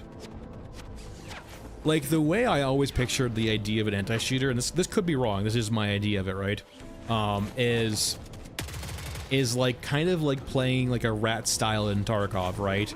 Where you're generally running like not a Chad kit, but you're running like usually like an efficient kit, like cost-effective kit. So like you're not ineffectual in combat, you're just not optimal in combat, especially versus like Chads who are, you know, wearing, at least I'm not sure what the current meta is for Tarkov, but like back in the day, right, you know, you would have people wearing level 6 all the time, right? Running around M4ing you in the head with M995.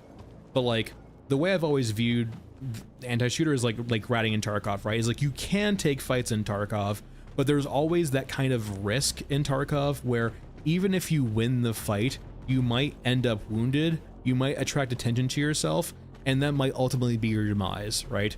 Like think of all of the times where you've taken a fight in Tarkov and gotten third-partied. Or for example, like you've bled out, or you broke a leg and you didn't have a splint on you. Or like think of all of the downsides from you getting hurt from a fight in Tarkov. Like in a way, those are anti-shooter mechanics, right? Like if you didn't have the ability to like splint or heal or anything like that, those are very punishing anti-shooter behaviors, because it's not saying that you can't engage in combat, but it's saying the consequences for combat are heavy even if you win. So it gives you like hesitation for pulling the trigger. And so like that kind of rewards the idea of being a rat in Tarkov, right? Is like, let's not even get to the point where we can be shot, right? Or like we're going to take the risk of being shot because we're trying to do X, Y, and Z. We're trying to do some task, we're trying to get some loot, or say for example, we are just being opportunists, right? Maybe we're trying to get the drop on someone. We're gonna go hide in a bush, we're gonna hide behind a rock, we're gonna hide behind a tree, because we're trying to make sure the fights are as unfair as possible. Because we're not trying to like have competition, we're trying to stay alive and win. Because once again, the consequences of a fair fight are not good. Like remember, like I mentioned this last stream too, right, on this game, like there is a reason why predators will back away from something that looks like it will fight back. There is a reason why predators go after sick or weak prey.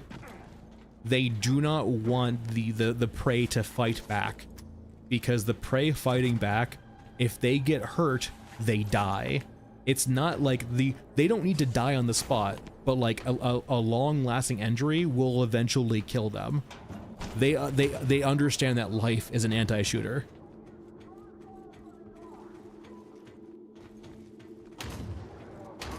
I think they spotted us. That's it for us. No. Fucking shotgun stagger, man. All right, time to leave. I wouldn't want to just pigeonhole them into that Unicron. I would more prefer them in a spotlight kind of role, like where they are like, as opposed to having hunter killers, they are the hunter killer. Like when you piss off a faction on the planet or on the map, right? The mechs become aware you exist and maybe A, start looking for you, or B, become more receptive to calls to start shooting you. Okay, that's not good.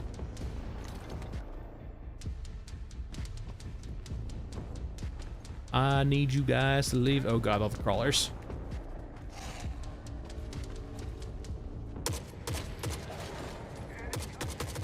We're gonna run around. Leave me alone. Serpentine.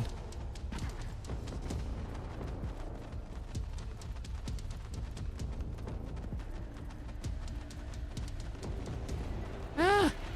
It's like Christmas came early. Now to open those presents.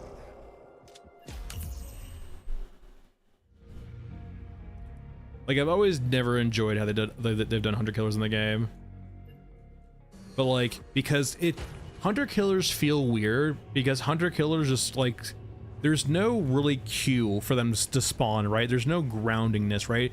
That was always a big thing I was hoping for back in like the reinforcement update, is they would add in ways and like things that would make sense for like why these units just show up randomly.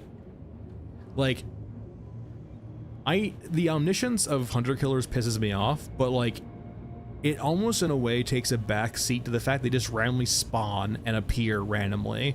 And sure, they do it far away, but them dying and respawning over and over again with nothing in the game to justify it just feels weird and awful. Like if there was like an APC that comes in, right? You might hear the APC approach off in the distance, so you know like, oh shit, HKs are here now and they're coming, so like I need to be aware that they're here now. Or drop pods or helicopters or just anything that like to give you an indication that the HKs are showing up in a grounded way and that they're not just randomly appearing or spawning behind a fucking wall out of your line of sight, because that's kind of like it feels like that, and I mean it literally is that. It's because it's so aggressive.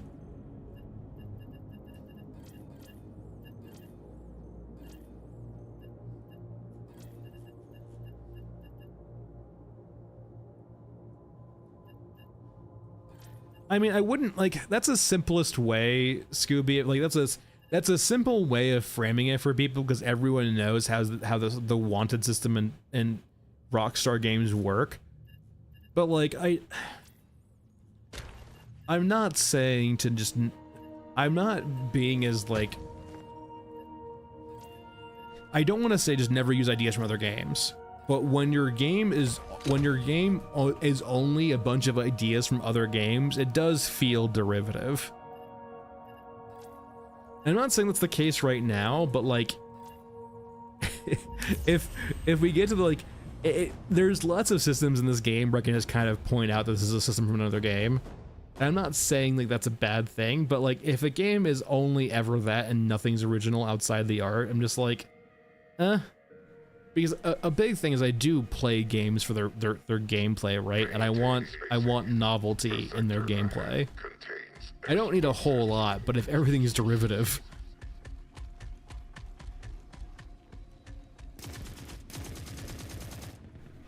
Remove my safety.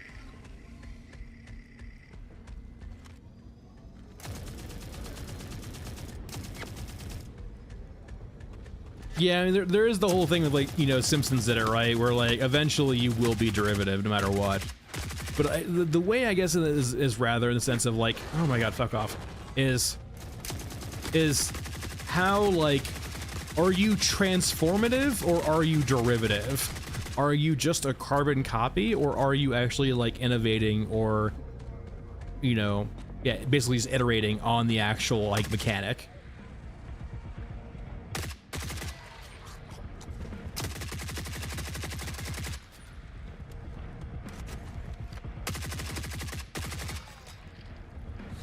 Like, are you just copying and controlling how it works?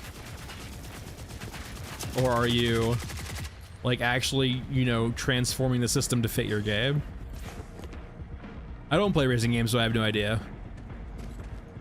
I don't play racing games, I don't play fighting games, so, like, utter misses for me. Unicorn, I don't really care for this because it doesn't swap the gun, so I just genuinely don't give a shit. The reason why I swap shoulders is because I care about where the gun muzzle is being at, essentially, right? Like, but that doesn't do, like, don't get me wrong. I'm not saying they should have added it because there's people who do enjoy this without the ability to swap the actual muzzle side, the gun side. So like, props on them for adding it, but it doesn't do anything for me. If I have a shoulder swap, I want it to actually shoulder swap the gun. Yeah, that I know that, Michael, but it's more in the sense of like, I don't care for it because it doesn't do that. Like, it serves no purpose for me. The reason why I would shoulder swap is to shoot out of cover left-handed. But like, it doesn't do anything. I still have the issue where I'm hitting the wall. Hold on, let me try this.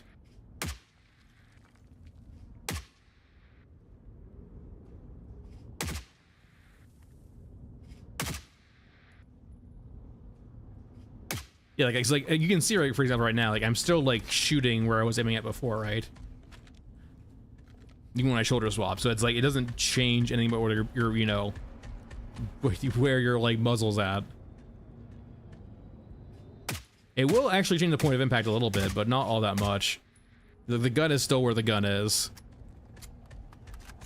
It's not bugged, no, it's just a camera swap. Because like the inverse, right, if they actually did do a shoulder swap, that's a lot of animation work, considering they have 44 guns in the game. I don't know, they added it in, yeah. It's a rare unit, but it exists. I mean, there are no, I mean, but Pixel, there are people who actually only care about the camera swap. They don't really care about the gun swap. So like, they did appease those people. What are you doing here? Just bugged out, I guess, corpses, I guess. The half corpse pile.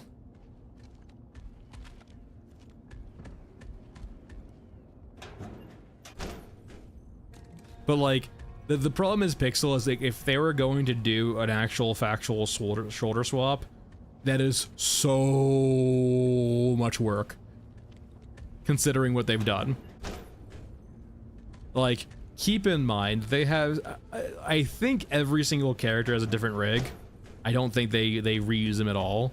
So like, anytime they do something like this, it's 6 characters, 44 guns, and however fucking many attachments. And I'm not sure if there's like some easy fucking way.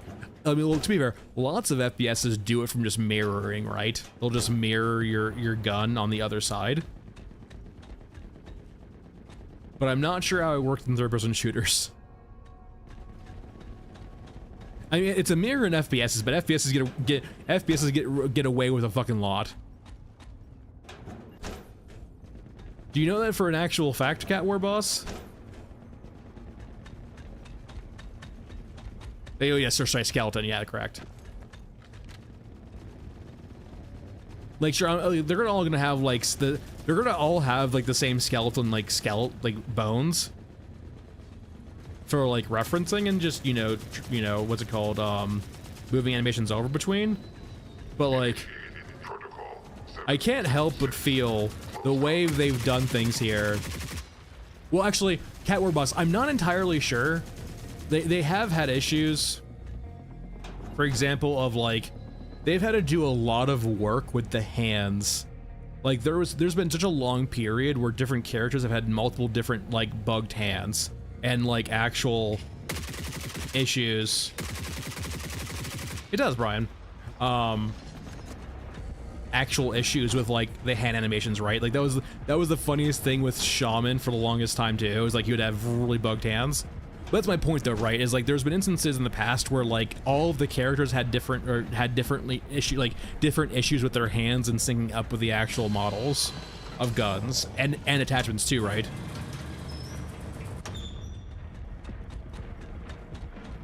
And like would adding a left hand feature, like an actual factual shoulder swap, would that just be as simple as mirroring it in the animation and like the rigging? Or would they actually just need to redo the rigging again for that alternate hand?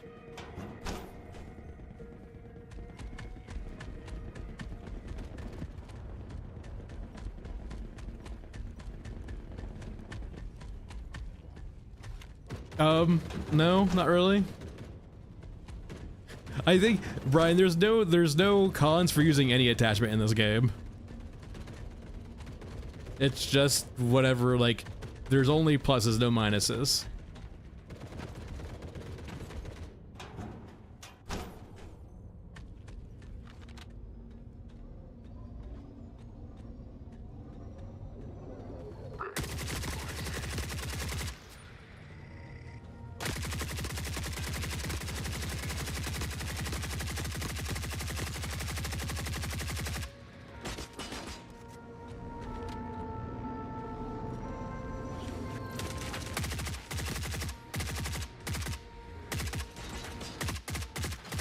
My gun had warned me there.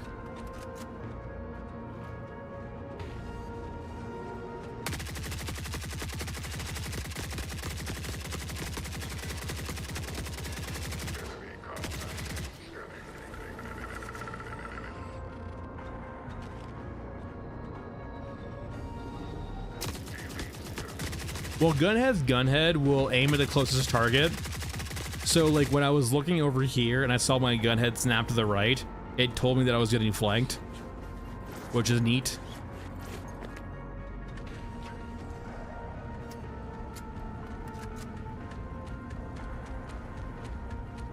I mean, I'm sure the game will make it at EA. The question is at like what capacity would it be? Like what's it gonna come out EA as? Seraph, I'm not really sure how much of that is true or not. I mean, I'm not saying it's not true, but if it's true, I haven't noticed it. Keeping humans alive gets old.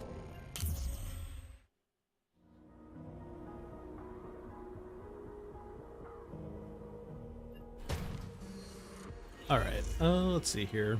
We haven't done Scorch yet. We haven't done Mesa yet. We haven't done Babel yet.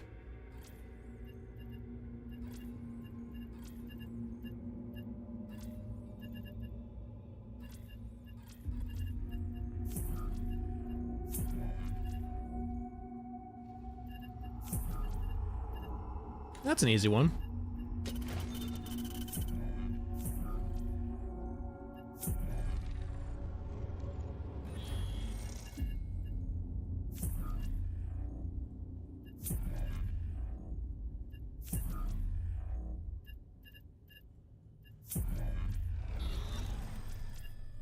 Looking for assassination quests. I mean, in a way, this does work.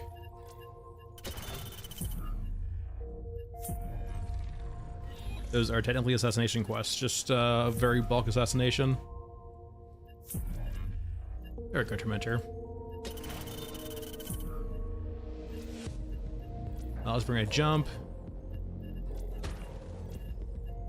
Let's bring an SVD.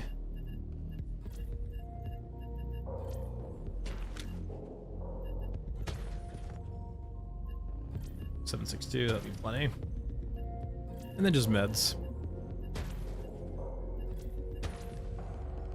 Just 4, that's fine.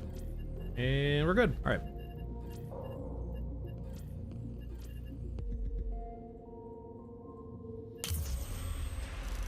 I mean, I think it's one or the other. I don't think it's both.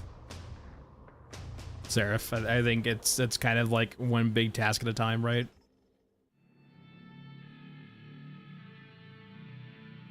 I mean, so Ranu, like, according to like our last Q&A, I believe, or like it might have been the March Q&A, we should be seeing progression like in the next either this coming patch or the next patch after that.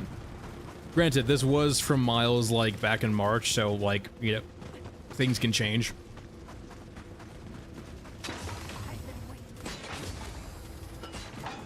All right, so let's see if Tormentor's actually up.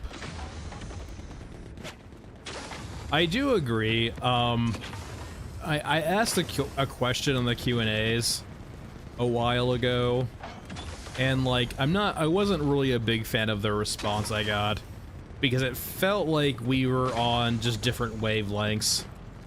I'm not saying it was like, it just could have been misunderstandings, right?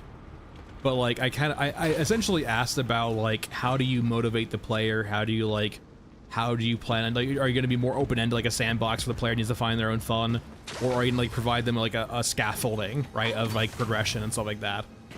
And like he remarked that like, well, I hope you play the game because we all play games for fun. It's like, that's not really what I was asking. Like, I wasn't commenting on like, yeah, everyone fucking plays games for fun, no shit. But it's more in the sense of like, lots of players look for scaffoldings in their game to facilitate that fun. Like the structure. Like, you just can't throw a board game with no rules in front of the players and expect them to have fun. He's like, what the fuck do I do with this? Is like, if you threw a Catan game to a bunch of players who didn't play Catan, but gave them no fucking rules at all, sure, they could make their own fun and make up their own game, but like, there's supposed to be structure there so people could play the game. And like, that's what like things like Tarkov do, right? And like Tarkov gets it easy, right? Because Tarkov has the easiness of PvP to help them out.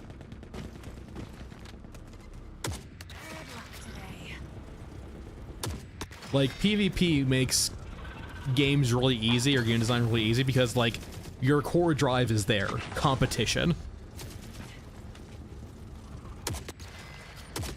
And keeping and staying ahead, keeping ahead, or catching up, right? Like the competition between players is the cornerstone of so many games, because it does such a hard, it solves one of the hardest problems I would consider in like game design, keeping the player hooked.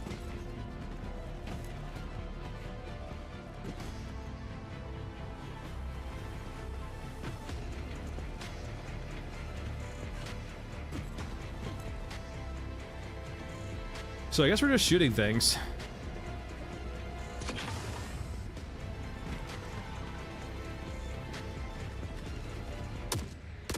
Oh, they're spawning really far away, holy shit.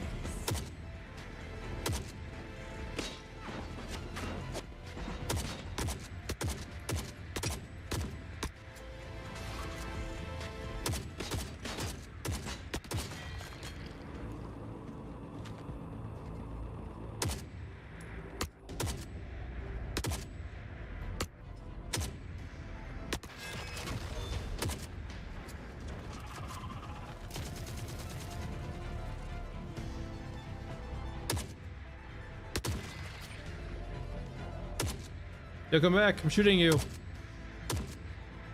Stop moving. My bullet velocity is really slow.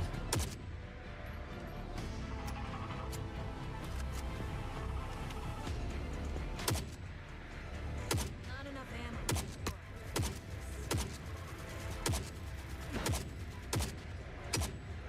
Oh, hey. I'm gonna have to try. Shoots me a little bit, runs away.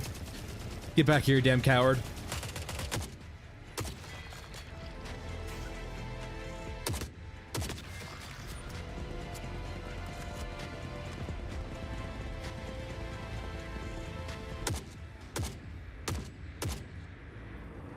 You stole my kill. Not you.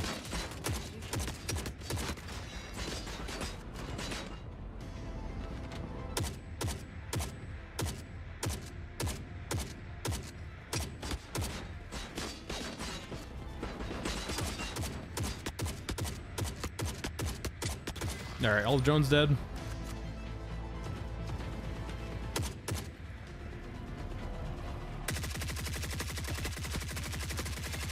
sure where.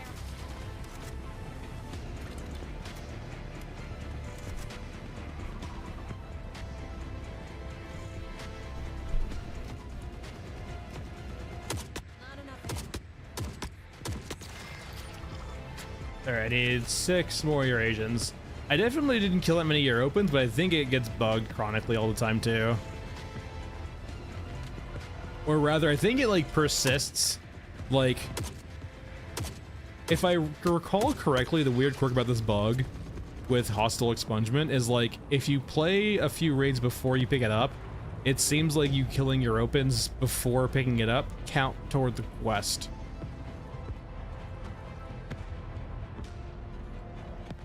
I mean, like, it's my second favorite map in the game, and before Frozen Swamp it was my first, because it's one of the few maps with actual POIs and like locations you can go to, right? I'm not a big fan. Like, once again, I would have. I'm always, yeah, I'm a less is more kind of guy. I would have had like less infantry on here, but deadlier. Like, avoiding them being a big thing. I don't know. It feels like this map wants a few trench lines or subways or ways underground to get to this middle area, right? Because it feels like you shouldn't be allowed to run through here and survive during combat, which is kind of what you do right now.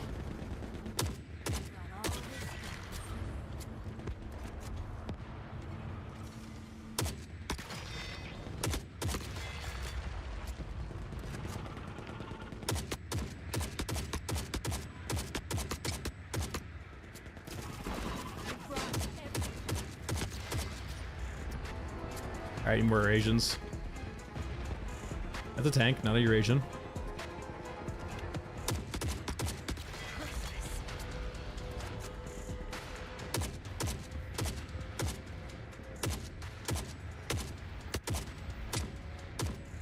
Hold still. Not now. Not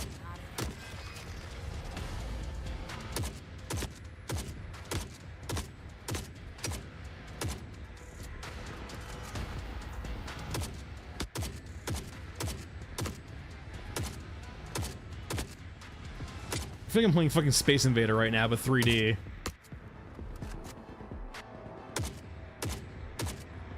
Stop it. Fucking slow ass velocity gun. See, Michael. Alright, I need one more Eurasian. Where are you fighting? I guess you're fighting like... It's gotta be Europe when you're fighting, right? So I guess they're shooting each other but missing? Alright. Other than that, it's pretty quiet though. We've killed everything.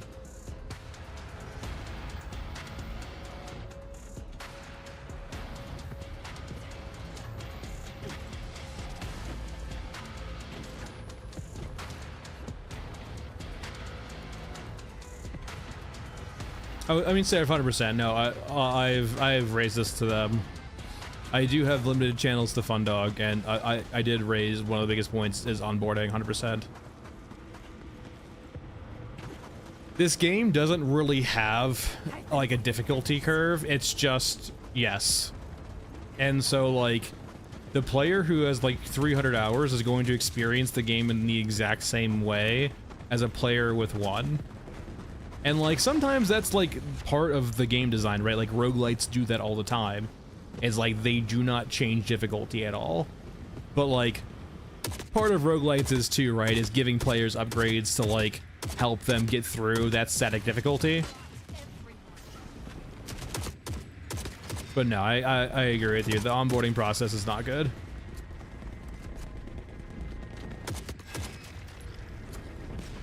crush 'em to dust. I need one more Eurasian. You keep giving me Euruskins. This is very inconsiderate.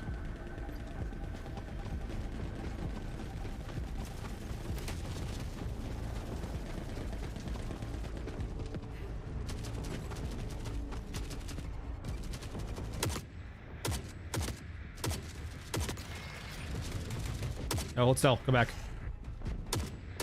Fuck it. Oh god. Oh hey. Cyborgs.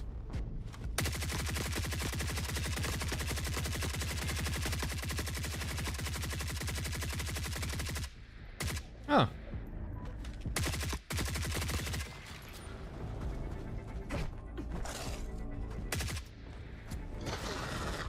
Get away from me. Oh no. Melee?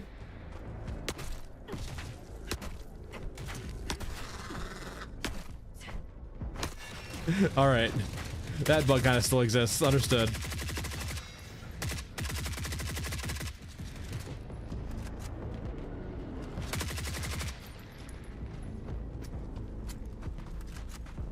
Yeah, you can force a spawn. You can kind of fight it up here. It can be a little bit rough sometimes, though, fighting the chopper up here. Like, personally, I would prefer fighting the chopper from Shantytown, killing the chopper over there. But, like, worst comes to worst, you can kind of fight the choppers up here if you, like, play this wall. Because they'll often go to the field. I mean, the channel rules are just basically just don't be a dick. It's pretty self-explanatory. Just don't be a dick.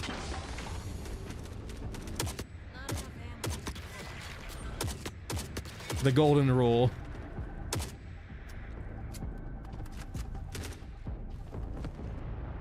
I've never had to ban anyone, so I'm hoping to keep that up. But like, I'm not saying I wouldn't either.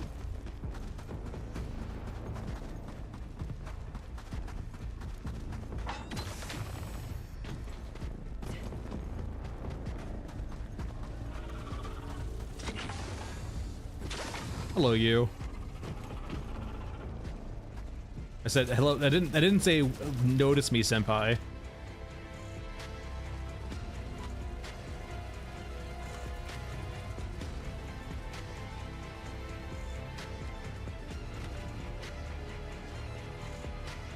At what point do you start seeing me? Catch 'em sleep. Yeah, I don't think it does shit, to be honest.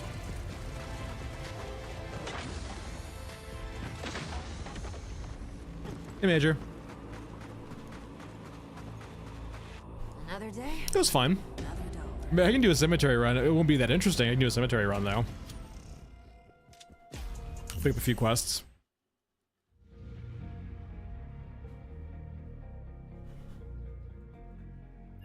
Yep, that was an Orga. A good old dumb as bricks Orga. Yes, yes, yes.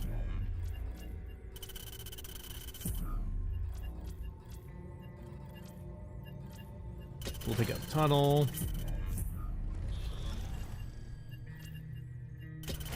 I'll look for prisoners too. It's more of the same.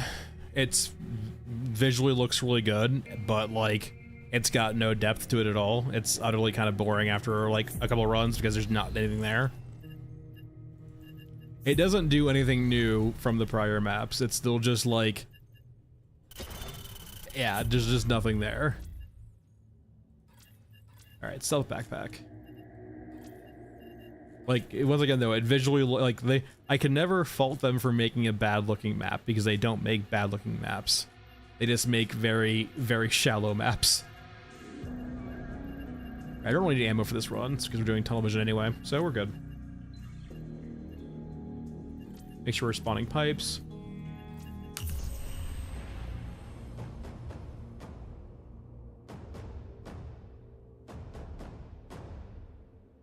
Yeah, I think if they're a lot more resilient now.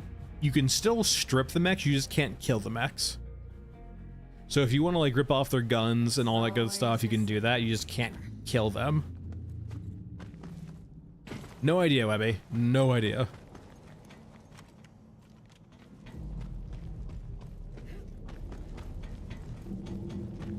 All right, check for book. A book is not over there. That's good. Christmas.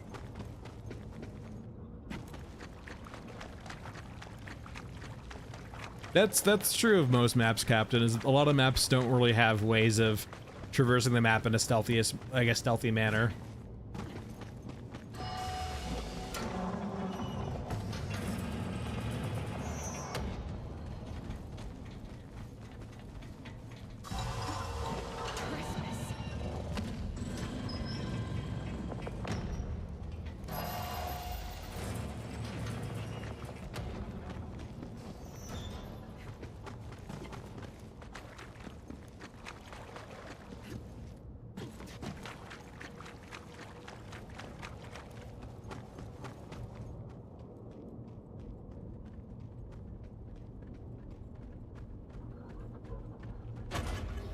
Or rather, just maybe they just made it canonical that Rat King dies after he dies.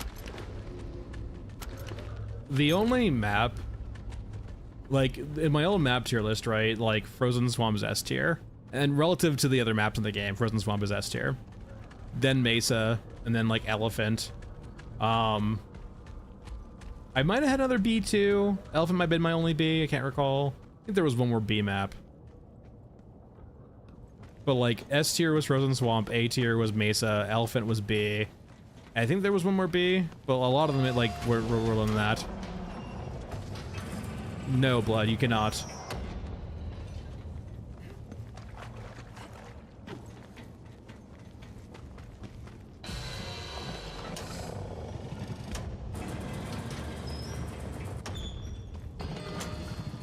Because like, so the reason why I like Frozen Swamp so much in regards to the current maps we have in the game, it's Remember, the only map that like really does a good job of providing lots of different pathing choices, lots of different like corridors and passageways, lots of different points of interest, with lots of like a very good use of negative space. Yeah, on my YouTube video, or on my YouTube, there's a map tier list It was before Downtown came out, and I believe before Babel came out. But I can tell you right now, Babel would be a D or a C, and Downtown would probably be a B.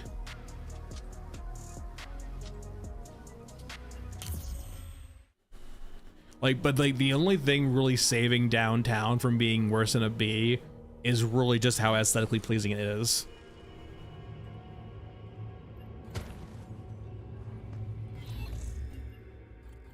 Yeah, there's Cemetery.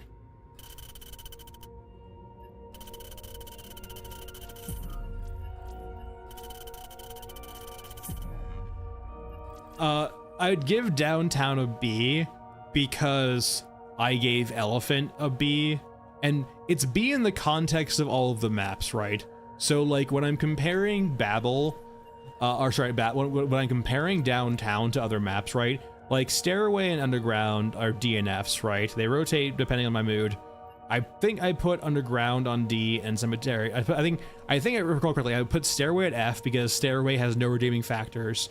Underground Cemetery I have on a D because it does have like the gimmick of stealth. It's still a gimmick, right? But like it does make the map more interesting than a linear go up the stairway. I think Scrapyard was C or B. Mech Trench I think was C or B also. I think Mech Trench might have been C because I really do like, I have problems with Mech Trench. Elephant was I think a B just because it has like a really good spectacle going on. And for that reason, right, of like, Elephant's a pretty shallow map too, but it's got a very good visual style and art piece going on. So I believe I gave it a B, which on the same vein lines up with Downtown. Mesa gets an A. Like, Mesa has issues, don't get me wrong, but like, it was the first map and still has a map with like pathways and points of interest. It doesn't have a lot of them, but it has more than other maps, which gets it above the rest. And then, you know, Frozen Swamp is S tier because in comparison to the rest of the maps in the game, it does a lot of things right for an extraction shooter. It has different points of interest with different threat levels, with different amounts of loot. Granted, the loot pools aren't great, don't get me wrong, but like it does, like the injector site does give you more containers than the train yard or shantytown, right? So it does provide you some like incentive to go to injector site, even if you don't have quests. And then the pathways, right, have different levels of nuance to them. There's not a whole lot there. I'm not saying like it's the customs of this map. Like I would never put it in the same vein as customs of Tarkov, right? But like in relation to everything else in this game, Frozen Swamp's an S. Babel I would probably put like in the C range because it's visually stunning, but there's just not a whole lot of playable space, or like it's very, very shallow. And then Downtown is more interesting and it has more depth than Babel, and is as visually stunning, if not better, so it's B. I was doing community streams for a while on Friday. Multiplayer's kind of a shit show right now, especially with high ping. So I'm trying to see if they'll do more network optimizations first. Like I got plenty of viewers who will have like 200 to 300 ping, and it's playable, but like there's been lots of bugs recently with multiplayer, especially once they incorporated knockback, or knockdown rather. You would have essentially issues where players would get like phased through the map when they get knocked down and basically be put into limbo for the rest of the game.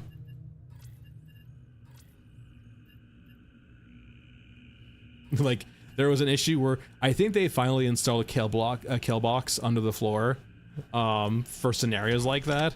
But there was a long period of time for like, I think like a couple of weeks where like you could get knocked down, fall through the floor, and just be in limbo for a bit. Like you essentially had to close out of the game.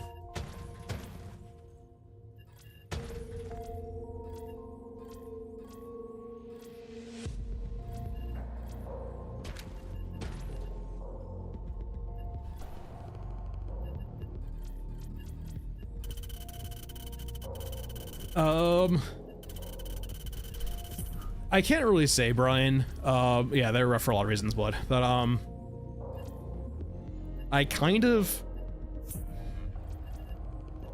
I would rather phrase it, Brian, as what quests I actually kind of like. I want to say like the part 1 or 2 of this this electromagnetic quest line on Elf Mausoleum is one of the few quests I like conceptually. And once again, we're getting into this kind of weird area too, where if like I start talking about the quests in the sense of I can't really blame the quests for being the way they are with the levels with how they are, right? Like it's hard to make interesting quests when the levels are how they are.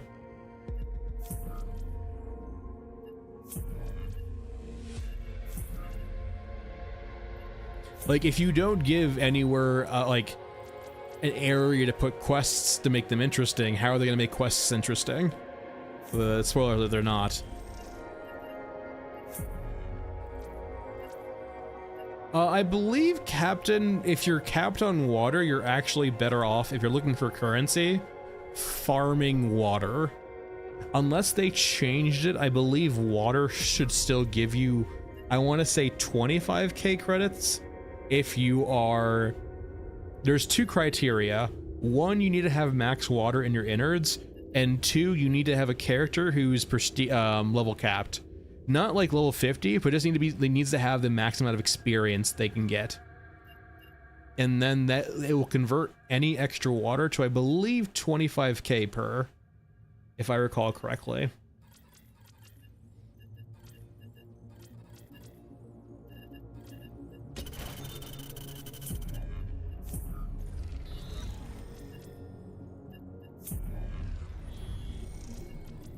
Yeah, there's lots of quests that are buggy like that. You can follow the guy out.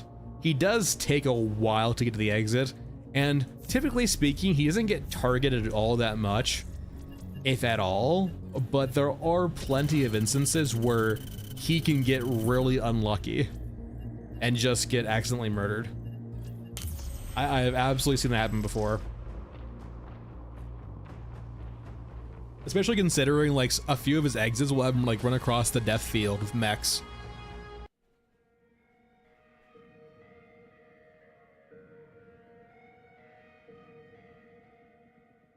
Maybe eating a Why did I bring cigarettes in? Get out of here.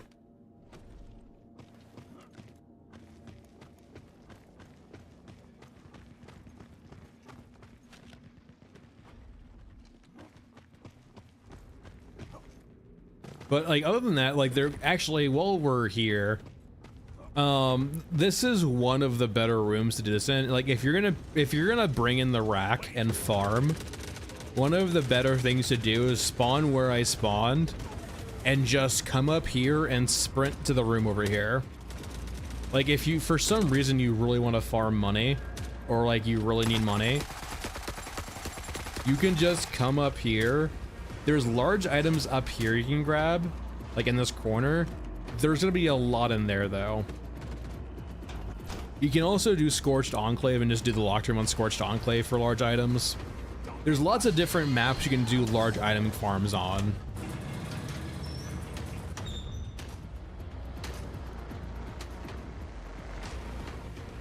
So for example, yeah, we have like lots of large items here. We have lots of water.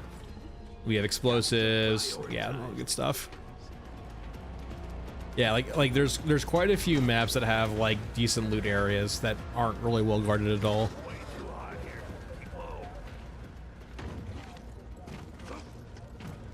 He just fucking got Thanos snapped 100%. No, yeah, he will go Mach 1 out that door once you hit E on him for sure. He will not wait for you.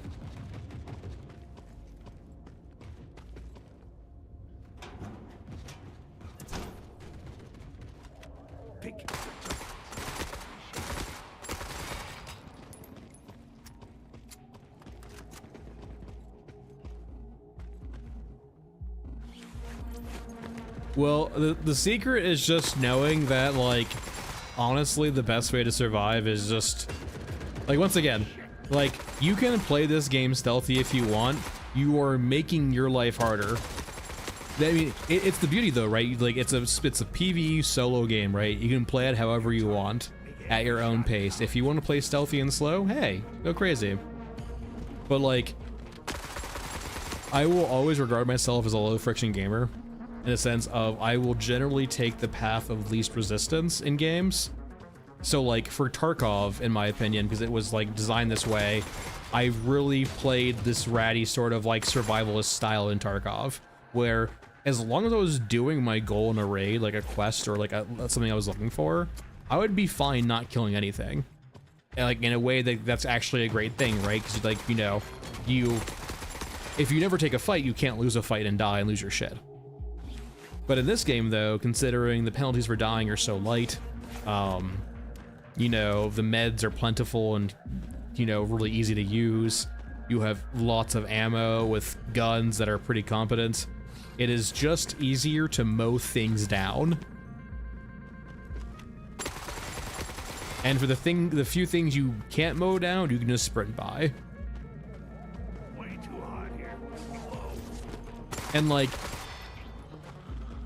for the most part, if you're gonna go buy something, crouching isn't going to save you if they're looking at you. So like, sure, sprinting is gonna aggro them too, but at least I'm already actively sprinting past them as opposed to getting caught while crouching. Way too hot here. Keep low.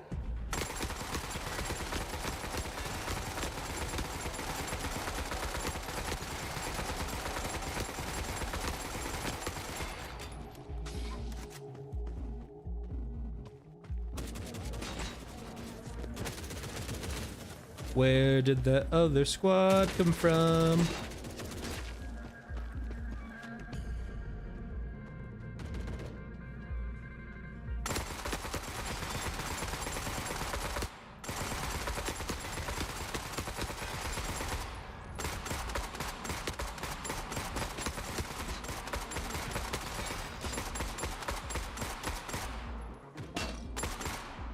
Sir, stop hiding. Are you in the wall?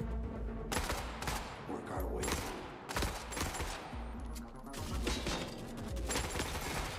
Is he in the fucking wall?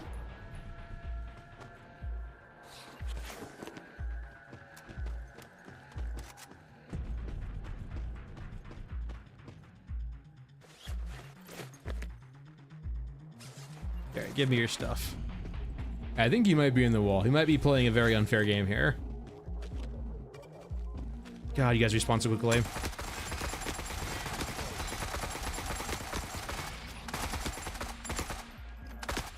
See, like, you will see instances, by the way, right? Like, you can see the enemies do look for cover occasionally. I'm out of meds, I gotta be very careful here. I probably have meds in my backpack, but just I need to go find them.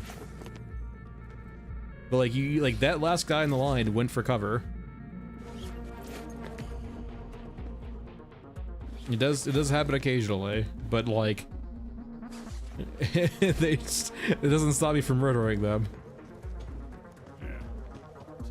Stop respawning so aggressively. You're making it so hard to murder and move through you.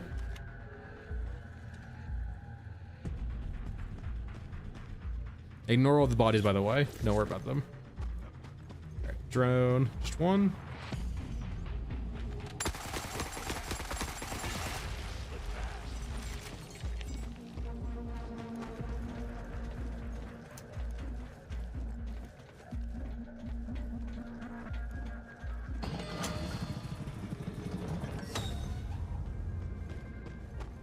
I might have gave this map a B, I think. Either a B or a high C. It's just that, like, I think my main issue with this map, it's like, there's just so much clear untapped potential. Like, think of all of the, imagine if we get the verticality of, like, either Babel or downtown on this map, right? There's so much vertical space that's just unused, and it makes me so sad.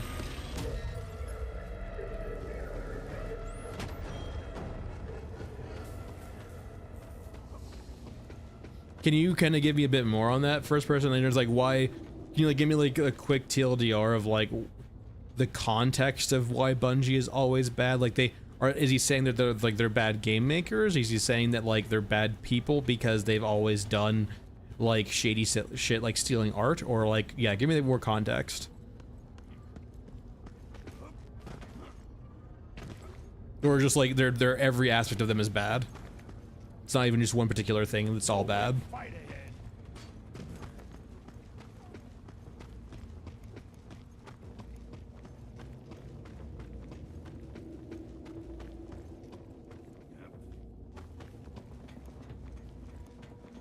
Punchy ran over my dog.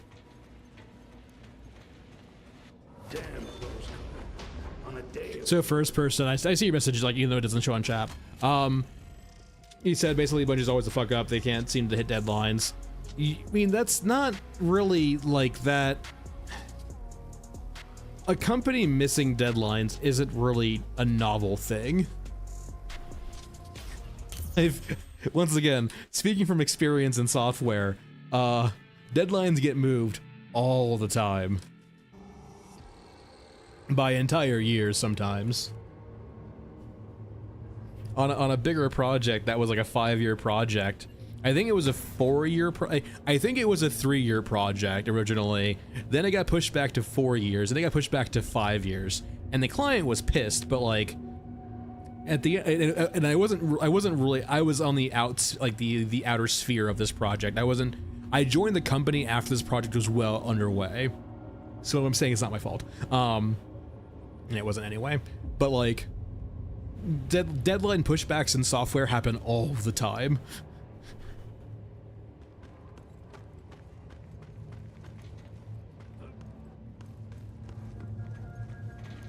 It doesn't make them okay, but it doesn't just like, it needs to be more than just that, like to make them, I would say, bad, right?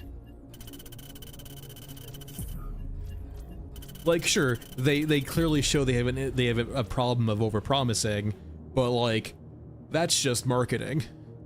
I could point to this game too, right, and say like how they marketed it wrong. I've done that before too, right? Marketers get very liberal with their terminology use. Yeah, Dandy, like, software takes fucking time. Especially once you get involved, like, this is not really a, like, well, Bungie's big enough too, where, like, once you start getting involved in, like, bureaucracies and, like, heavy environments with heavy Q&A and heavy control, software changes take lots of time. It's, like, that is a perk of a small indie company, right, is you can do things quickly. Like, for example, push monthly patches out. Alright, we haven't done downtown in a bit. Let's go back to downtown for a while. Let's just vibe in downtown. Haven't done Bagman all day either. Weirdly enough, I kind of... With Gunhead in the game, I kind of just prefer playing Gunhead as opposed to Bagman. Like, sure, Bagman can heal, but Gunhead can actually, like, is not comically slow. I'm doing wrong, they still are slow, but not comically slow.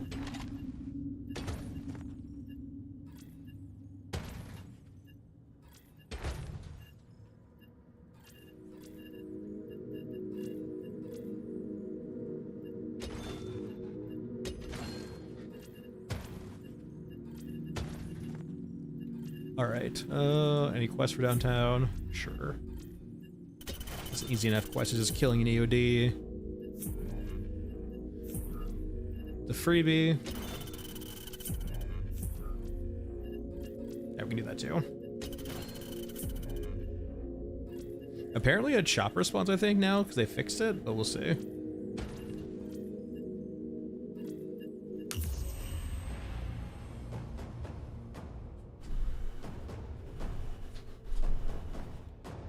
Well, I mean, first person, I believe it. Like, yeah, there's tons of instances, right, where like there's tons of instances where like, yeah, like why would you want to make a sequel for something that you've already like made, right? Like if you're like an artist, right, or like you're like a designer, is like, do you really want to just like spend another X years of your life remaking the same thing but slightly different? Or do you want to do something novel and new? I can tell you right now, the answer is probably the latter for most people. The idea of sequels for like a designer or an artistic type doesn't probably seem that appealing. Like they might want to like look in the same space. Like they might want to they might want to explore the same IP, but not the same game.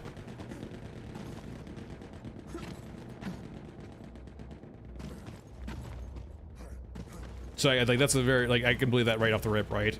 Of just like, yeah, I would believe that Bungie didn't want to make Halo 2.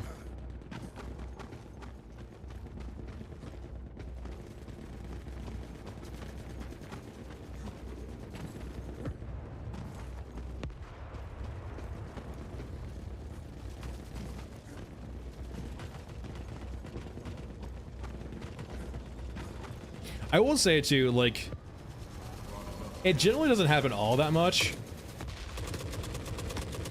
but like, hold on, that wasn't you. Where's the asshole then? We're down there. What the hell's going on here?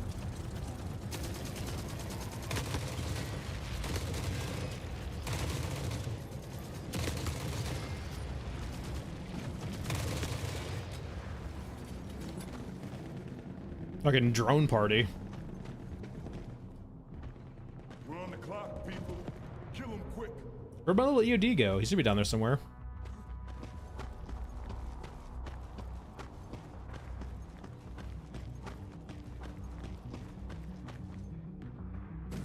There you are.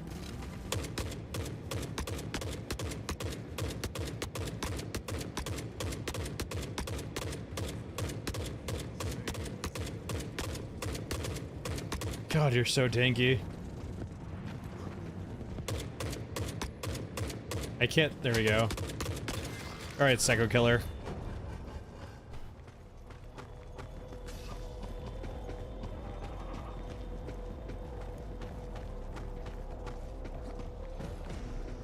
I think it's kind of already there, MK.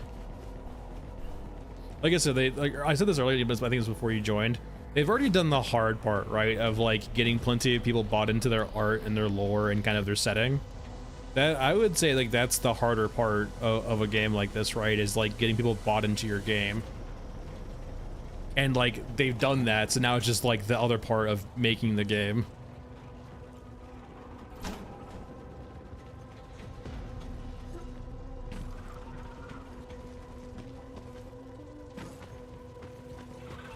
I'm just hoping I don't have to put it into like the Dune Spice Wars catalog of like, hey, this was a really cool idea of like a game in a certain way, but ultimately it fell short for X, Y, and Z. In Dune Spice Wars, it was financial, right? Like they were a small team and like it was a novel kind of like small scale. It was a niche game is the right way to put it, right? And so they were never going to have infinite time and money to make the game they probably wanted or needed to make. And so like it ultimately fell short for me. It's still interesting, but like, God. So context is like, so I'm not sure if they still have this policy, but Shiro is a studio in Bordeaux, France, if I recall correctly. And they have this kind of internal policy where the original founders of Shiro made a game engine. And so anyone who works for Shiro uses that game engine.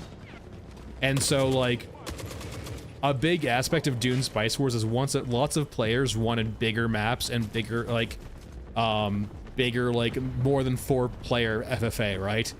And, like, it was literally an engine constraint. They could not make really any bigger maps. And, like, the engine just couldn't handle everything that game needed to be. So that was one aspect. The second aspect too is that Shiro uses a shared community art pool. So like they have X artists that are shared between X projects, which means you only get ever so much bandwidth and you have to prioritize exactly what you need. And so a very big aspect of like Dune Spice Wars called itself a 4x RTS. I'm not saying it's not that, but when you use the term RTS, you are attracting a certain type of player who is looking for a spectacle in their fights. Think, for example, Tempest Rising that came out recently, right? That calls itself an RTS, and it is RTS, right? Because it's flashy. It's got these giant, like, I wouldn't even say giant battles, but the battles are cinematic, right? You got like lights going everywhere. The models are well done. The animations are good. Like when you watch fights happen in Tempest, there's a lot of visual stuff going on to be like, ooh, fight. That was never the case in Dune Spice Wars because like they were always constrained on animations, effects, and so on and so forth, because they only had limited bandwidth. So like it sucked because like it was a very novel game that was super interesting, but they were always hamstrung by essentially, you know, the company.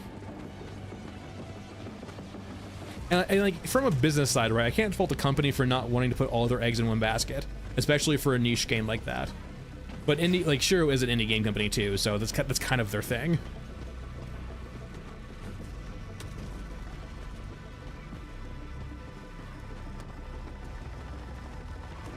Hello, Chopper.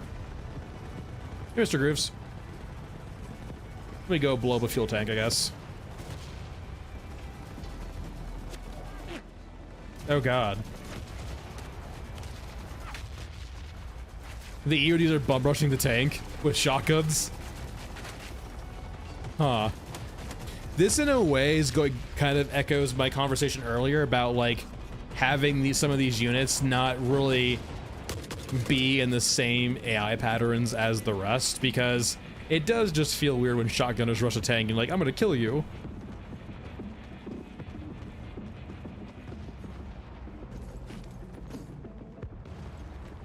Oh, okay, Joan.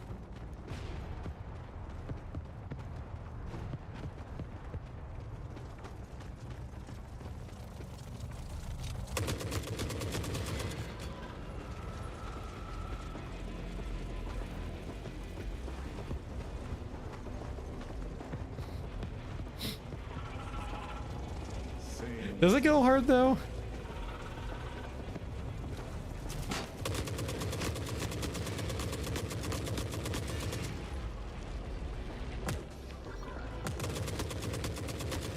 In a way, to me, it makes me feel like the EODs have, like, no regard for their life at all.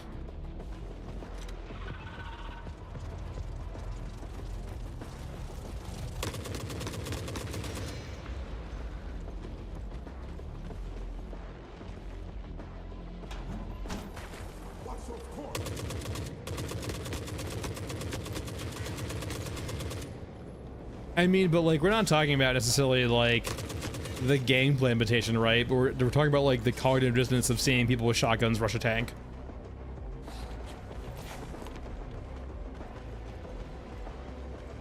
I don't think that's necessarily true, Blood Panda. I would say it's like, that's very just like, you can be pessimistic but still have regard for your life, right? Like if all of the fights broke down to were a bunch of suicidal guys running at each other, would that really be interesting?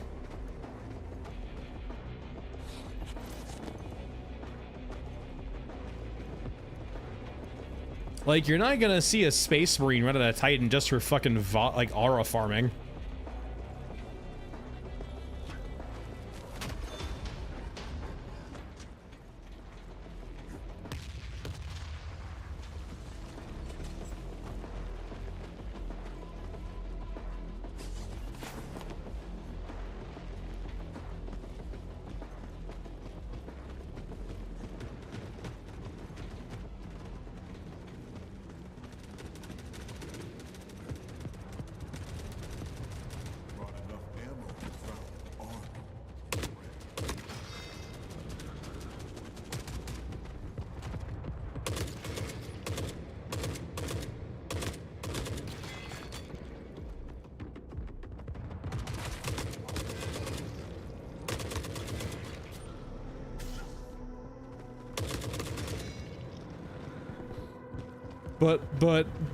But I wouldn't really consider, I wouldn't place Gears of War and this game in the same vein, because one's kind of this linear, I don't want to say power fantasy, but like this like linear sort of protagonist shooter, right? Where, yeah, a lot of the game is aura farming as you, the protagonist, right? Because you want to make the character, the player, feel powerful and feel cool. Like, it's not weird for a single player linear game like that to want them to make the protagonist cool. It's not weird at all.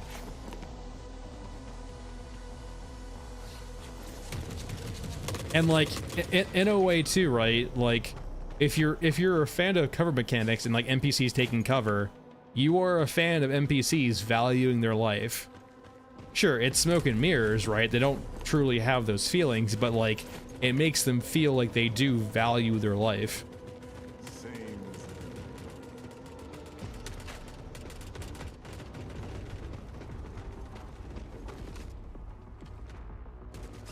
And hell, in a way, right? Like, that is weirdly part of the beauty of Fear too, right? Is like a big lore part of Fear is that like the enemies that you were fighting in Fear are mind-controlled drones essentially in the shape of humans. So it makes sense they do not value their own life because they're told not to essentially.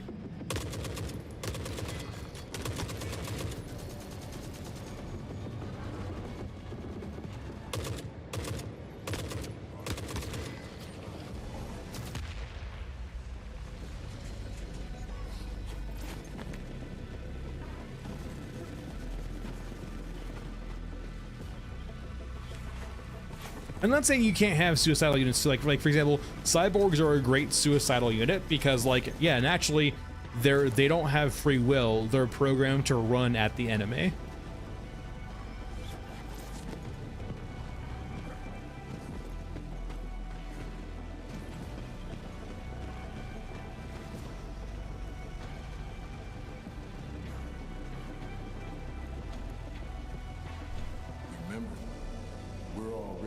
No, remember for sure. Like they're working on cover. You can see like flashes and glimpses of NPCs running for cover. The problem is that like it's gonna require so much fine tuning. Like we saw a little bit earlier on Mech Trench, like the last infantry in line was running for cover as opposed to returning fire, but like that didn't really save them, right? They like by the time they got to cover, I was already shooting them in the back of the head and they died.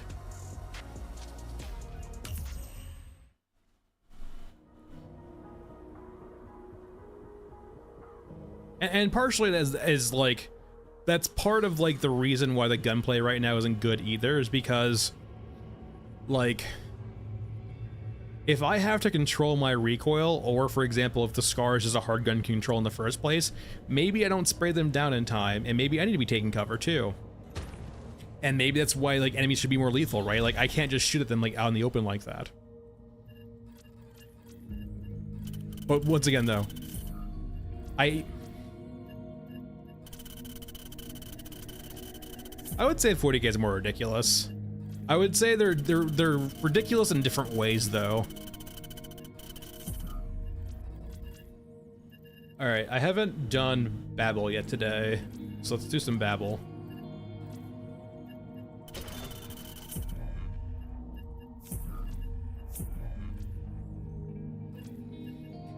So Disco, like they do fan out, but like the problem I have, right, is that the enemy infantry that do that, like for example the Europans predominantly, they're so easy to manipulate and kill.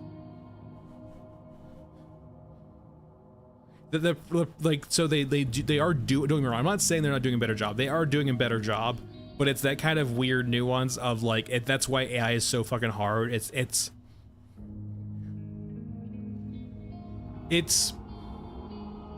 if you give, the longer you let the player and the AI exist in the same area for a long enough period, the AI is eventually going to be the breaking point, right?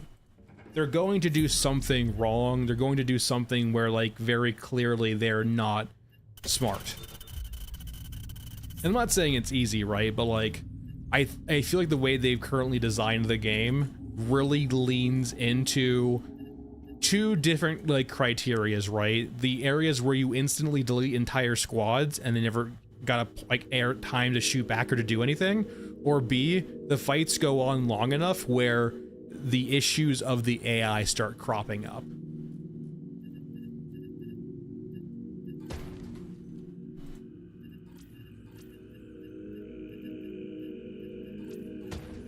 I feel like there's like this like hidden sweet spot where the AI just lives just long enough for most players where the illusion's not broken, but they don't die so quickly they never get to act.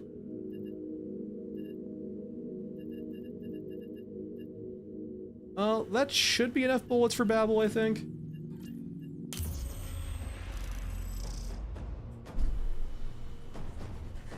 I would be hesitant to think how much you can really do with AI.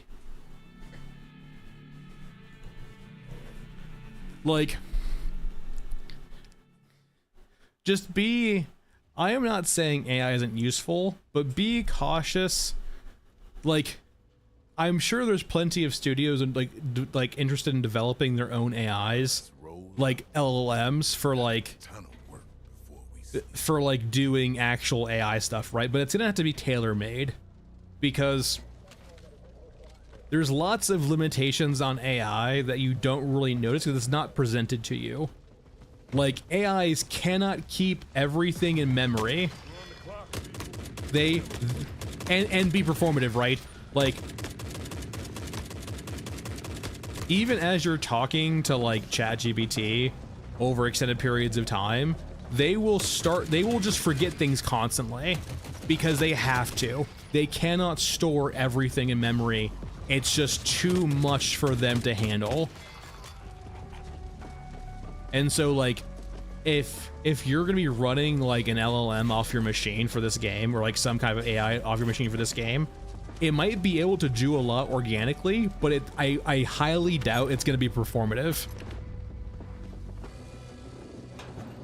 How much though, first person? There's always a trade-off, right?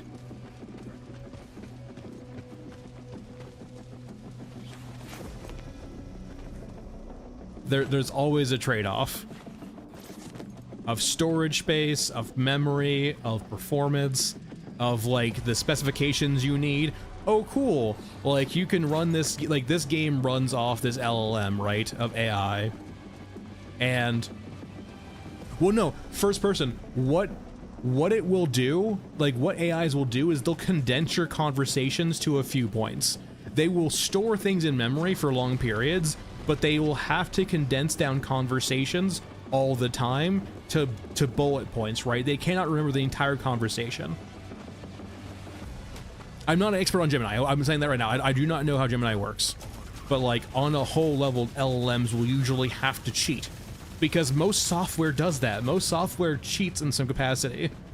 Like, they're never simulating the fucking world. Not to a prompt, but a conversation, right? Like, if you're talking to like an LLM over an extended period of time, they start forgetting things.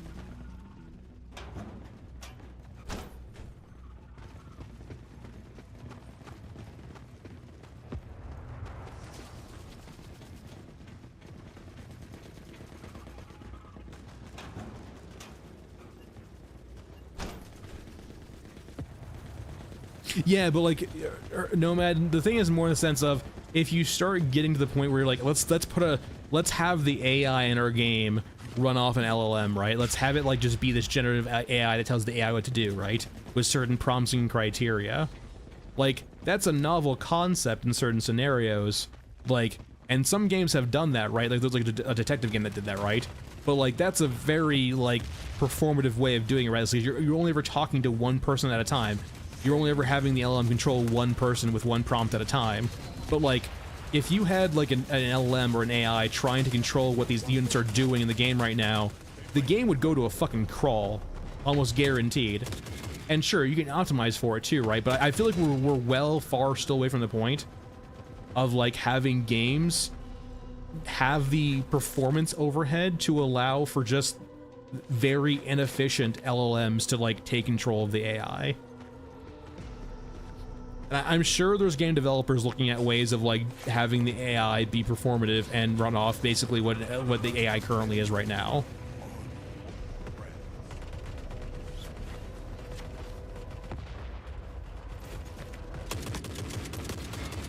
Well, I mean, simpler AI, I mean, that, yes, there's... I feel like if we're comparing LLMs like current like ChatGPT and Gemini to the AI in video games before, that's kind of an unfair comparison. It's kind of in a way like, I would just call it like an actually quite frankly unfair comparison. You're comparing a set of rules and like essentially like algorithms to something that's trying to simulate intelligence. It isn't much different, but the way it presents it, it's, oh my god, fucking why is there an exo here?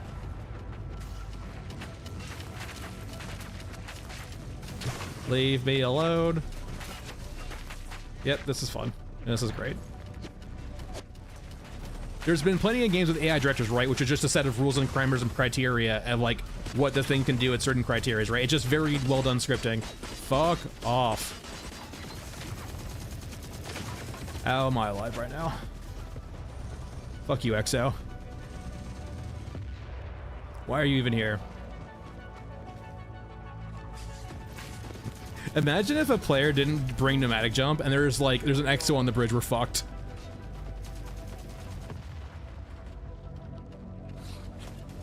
No, man, 100%.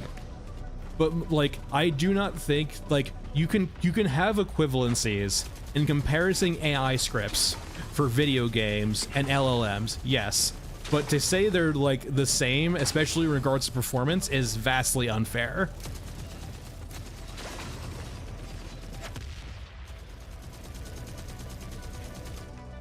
Like, one is general purpose, one was built for a very specific function. And if you're going to try and make this generic thing do something specific, it's going to do so in a very inefficient way. And that is the crux of the issue, right? Like, if you try and just thrust like a ChatGPT as your AI director, it's gonna fucking be awful. Hey, Vinny.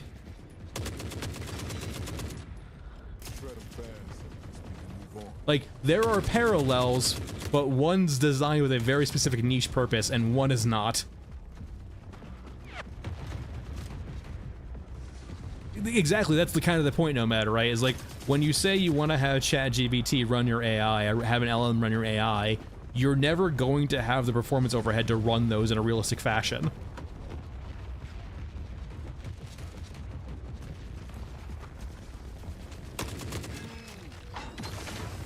So like, you might eventually see maybe a generalist AI that runs off like an LLM kind of infrastructure. But even then though, right, it doesn't feel like it would be all that useful, because it still feels like for actual factual performance, you would still need to have an engineer go into that generalist AI and still snip around and do lots of AI work on that generalist model to make it bespoke for the game and to make it performative for the game.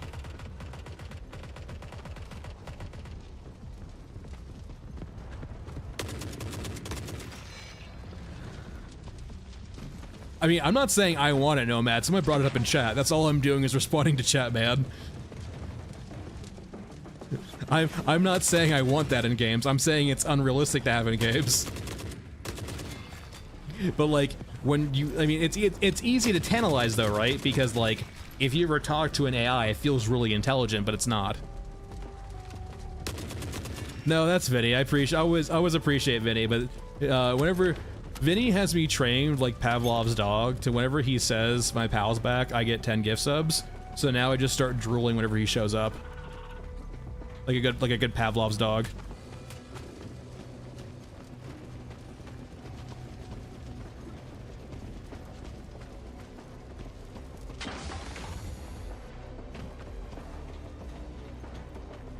I can make that, right? That was way too close.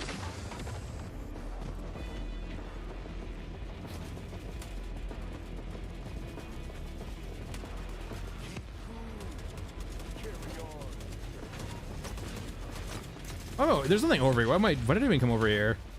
The only thing to ever come over here for is to do the tower, but I'm not even sure why we'd even care about the tower on this map.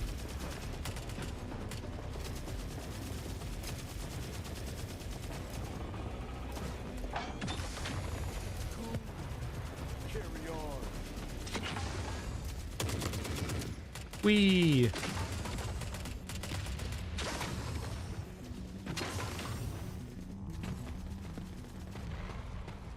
I'm not. It is a good looking map. But if I was, It drives me insane too. Like there's so many drones in this area, but like none of the infantry want to take cover in the buildings at all. There's like out in the open. Personally, I would love to be in the buildings versus drones and just be like, hey, I'm in cover. Get fucked, drones.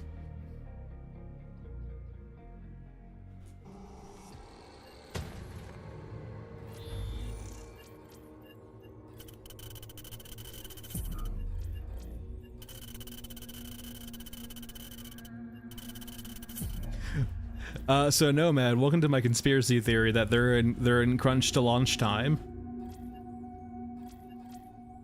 So in my recent patch video, Nomad, I raised the whole thing where like it feels like they're pushing for 1.0 in a few months from the versioning and from a few different things. And people pushed back on like versioning not meaning anything. It's like, yeah, that's fair, but like there's other things going on here that makes it feel like it's not just versioning. The Steam Early Access page saying they want to be out in a year, and it, you know, September, October this year has been a year. And then there's the whole thing too, right, where they're like no communication, and then they're like in full crunch mode, producing patches every month.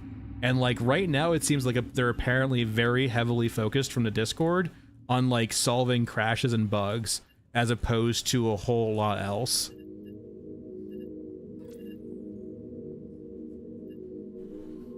I would say farther than years away, to be honest, Nomad. I would say like we're 2 to 3 years out, if I was to be kind of honest. Like this game gives me early Subnautica vibes, right?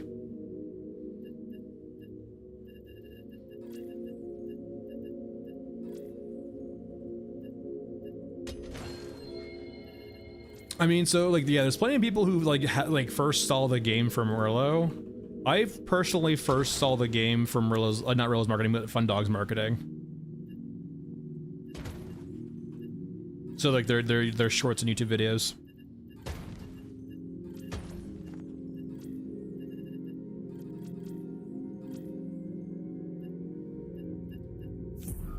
Yeah, I don't know. Yeah, it's weird.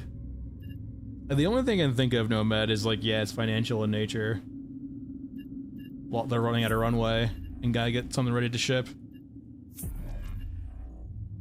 Personally, I don't know. I think they have like a lot of goodwill in the community, or at least like a lot of people like who want to support them quite thoroughly.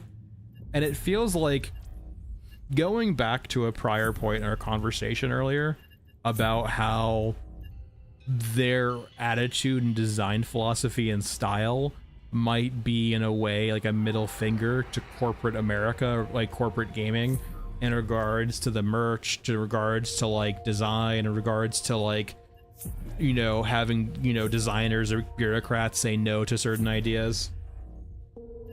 So I kind of have this feeling that like it feels to me they're leaving so much on the table by not doing merch. Because, like, merch feels like a very harmless way of, like, hey, you know, an artist or a developer or someone else is feeling burnout. Go take an hour break of, like, from game design or game programming and, like, do some merch, right? Like, you know, have this be your creative outlet, or have this be, like, a way you can take a break from, like, looking at a screen of code all day, or a screen of blueprints, or a screen of Unreal 5 editors all day, right? Oh, yeah, we're doing Elephant. Because I genuinely do feel like they're leaving so much on the floor with merch. But, like, I can also understand, too, if, like, they're very, very cautious about the idea of merch from their time in the more corporate areas. Because, like, you know, you have graphical tees, you have mugs, you have, like, 3D printing files, too. You have the art book they've talked about forever and still is apparently in limbo. And so, like, if the... Like, we don't know if this is the case or not, but, like, if it was the case, I feel like there's plenty of ways to shore up cash reserves while also providing a means of escape from, like, the crunch time.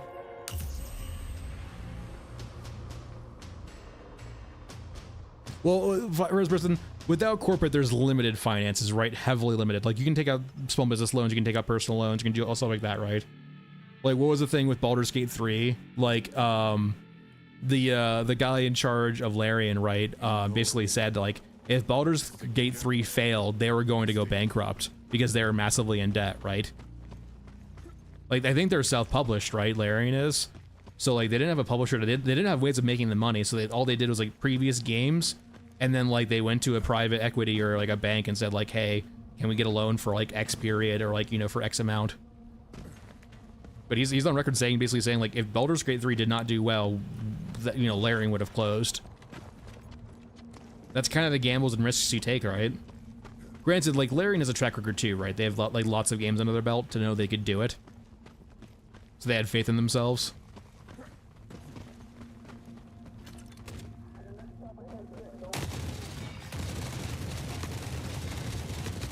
I also feel like, too, like, if you were truly running low on money, to the point where a publisher started looking attractive, I definitely feel like at that point you need to be okay to do merch.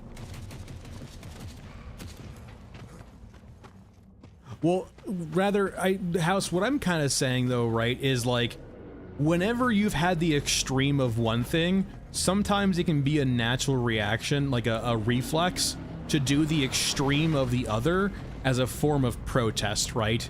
Like, humans love being self-destructive without being rational, right? And, like, you know, especially when you're, like, trying to stick it to the man, or as a form of protest for your prior conditions, right?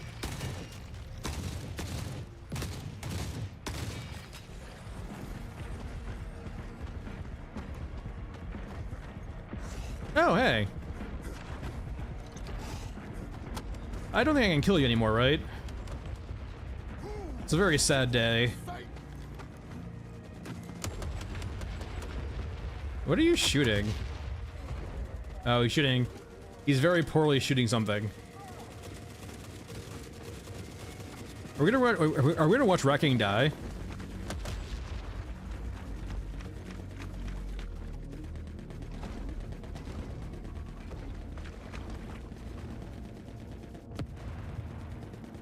Well, no, man, the way I would say it is the game has no systems. There's no systems and there's no glue holding everything together. There's no progression, but, like, there's no, like, deep systems at all. Everything's very superficial. Like, there's no... It's a game utterly without any decisions to make, really. At no point do I feel like I'm actually, like... In most instances of this game, I never really feel like I'm, like, asking myself, am I doing X, Y, or Z?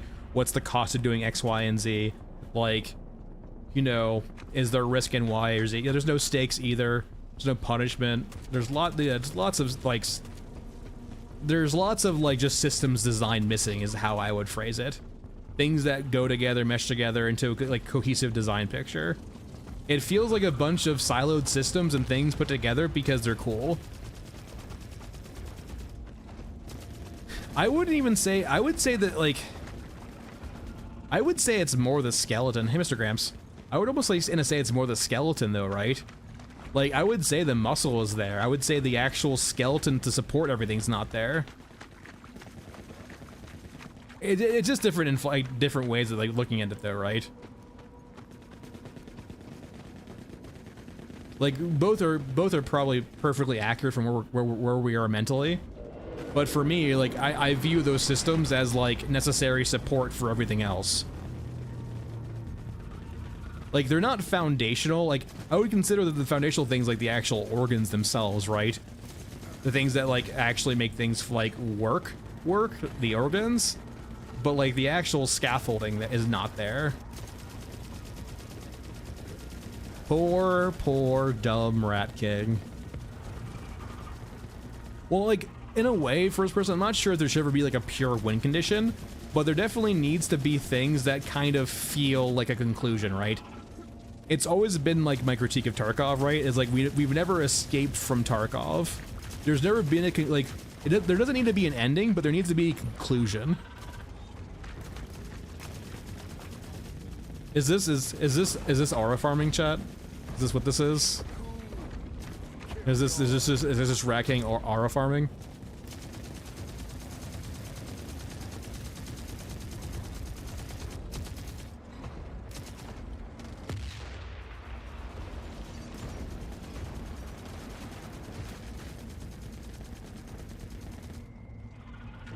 Just can't shoot drones.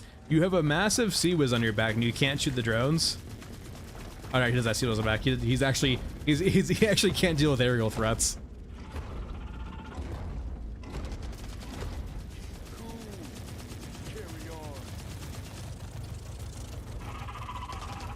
Wait, why are you aggroing? You're friendly. Racking, no.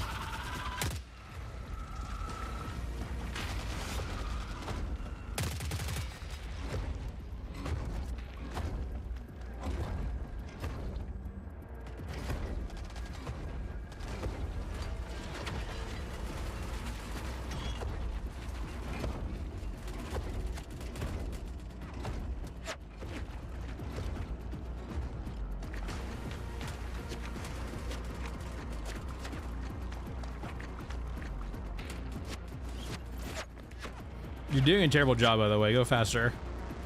He's still alive.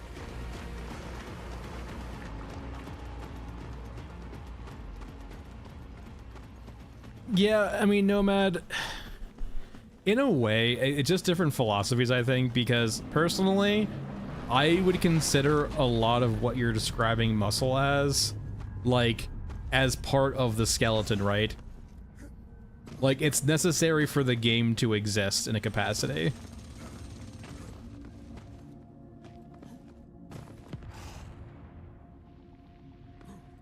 Like, if I was describing this game to a player using a human physiology anatomy like thing, I would say it feels like a game without structure. And the way I would define structure is a skeleton. Like, there's gunplay here, but it's not very well thought out. There's quests here, but they're not very well thought out. Like, there's movement, but like, it's not really serving any capacity, really, right? It's all just kind of homogenous, kind of existing, and also very siloed. Like, none of the real things going on here complement each other in any capacity.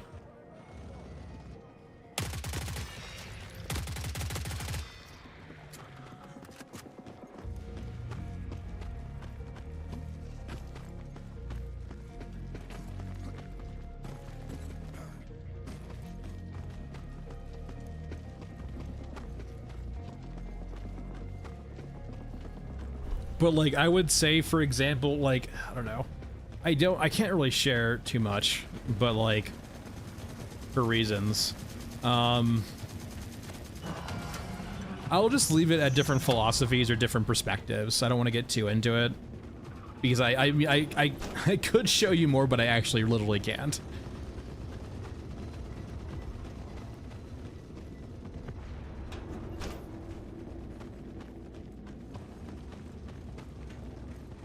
There are legal reasons why I can't show you more. That's all I'll say.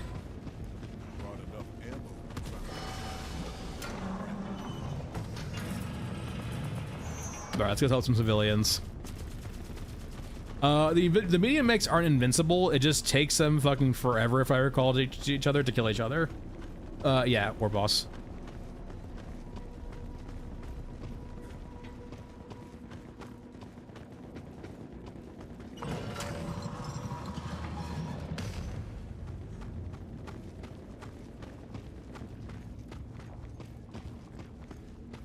I think they can kill each other right now. I think it's just incredibly slow right now.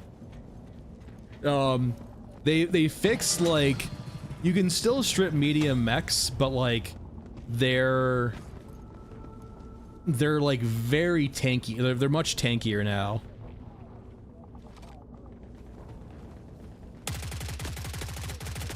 So like, maybe I might be misremembering. I might, like, they did a bunch of hotfixes that did a bunch of things together, so I might be thinking of the wrong hotfix.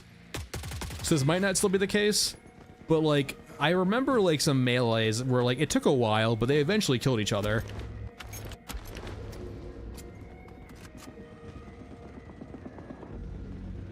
I mean, for sure, Nomad. Yeah, like interactable art book.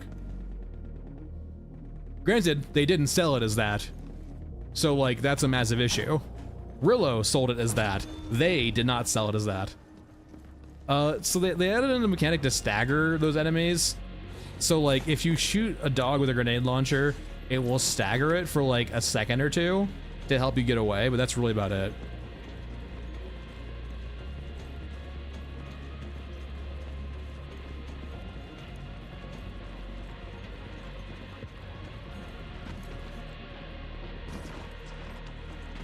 I'm not sure if it's like reduced damage for par or what, but like there was a period, right, where like the mech components would fall off really easily to like any damage at all, and they fixed that, and so now they take a lot of damage to fall off.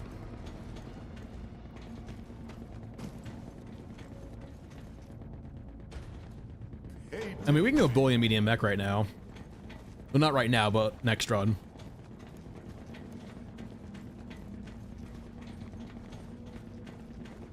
I mean, I haven't had a night shift in forever, so I haven't even seen Mother Courage in a while.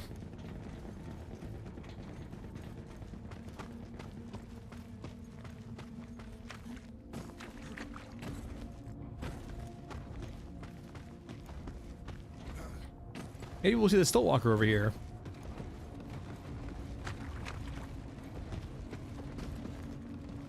I've seen one Stiltwalker. It was the first Friday when the patch came out, and I haven't seen one since. I still haven't seen Mr. Coldcut at all. Not like I'm in a giant rush either, to be honest, because it's just a fancy Orgamech.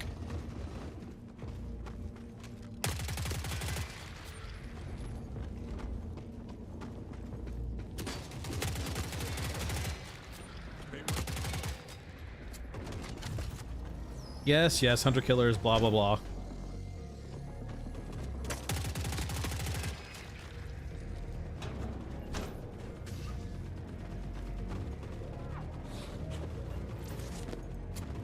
I always felt like the original pitch for like those like invincible units do was like they're gonna be hard to kill and basically suicidal solo, but they're always going to be like kind of these sort of boss fights with like weak spots and shit, right?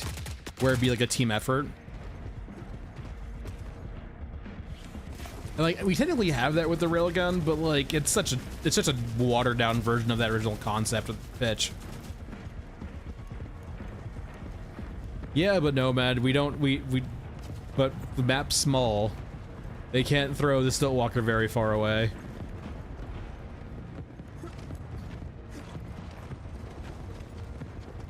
What do I hear over here? Just tanks? Tanks and medium mechs for your Ruska, understood.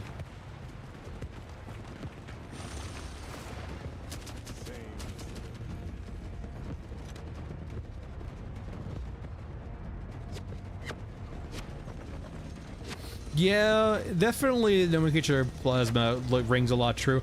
I don't know why, they really like the idea of just low velocity guns.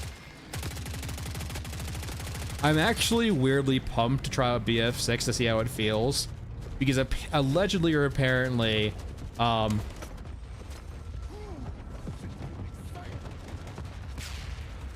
interesting, you're not really hurting me when I'm down. Interesting with BF6, like apparently their gunplay system is that is there an EXO in here? Oh, okay, we're good. They're gonna have their guns have variable velocity. What the hell is going on? Is there an invisible wall there? Yeah, there is. God damn it. All right, here's the culprit. All right, it's this fucking prop right here. You piece of shit. Eating my bullets. How many of them are like that? Holy shit, all of them are like that. Well, that's a bug. No, but BF6 doesn't have, like, basically, variable velocity, so it does two things, right? One will make CQB feel snappy like CQB should be, but it's going to also make sure that, like, long-range shots are going to be difficult, right? Like you currently kind of have in Battlefield, because, like, most Battlefield guns are, like, not, like, high velocity, but there's drop, there's ballistics, and so on and so forth.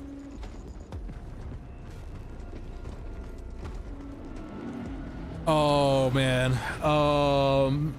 The new Lordo's quests might have been like 2 or 3 streams ago. I can't recall. Like, we've done them. I want to say like 2 or 3 streams ago, maybe.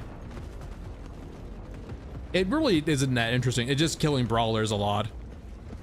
All it is killing brawlers, picking up some stuff from the Orgamax over there on this map, and then killing brawlers. A damn close call on a day of close calls.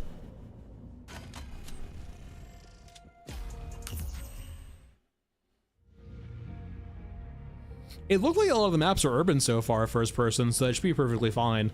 Like, and that's the whole thing, right? Is like they want to make sure like those urban combat scenarios feel snappy and good, like the gunplay feels crisp, because like that's a big thing too, right? When you have like really slow velocity guns, the guns are gonna feel weird, and they kind of do right now, right? Like, guns have very low velocities in this game right now, and like it might be more cinematic, but like I feel like it's detrimental to the actual gameplay, right? And the snappiness of the guns.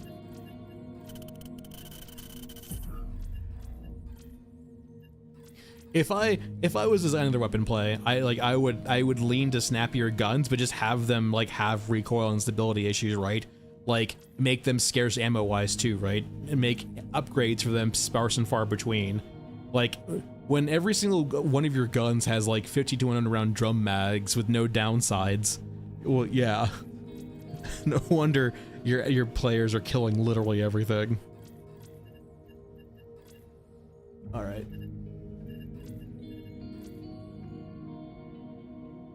No, not every gun has the same velocity, and there's plenty of munitions that are subsonic, correct.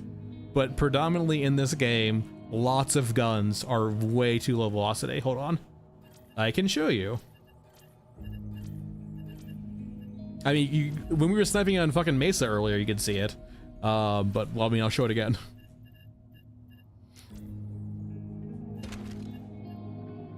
What's the muzzle velocity of, like, just stock 54R? In meters?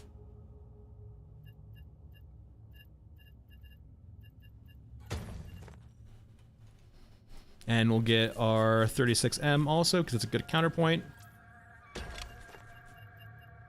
Actually, the G6, but these might actually be better.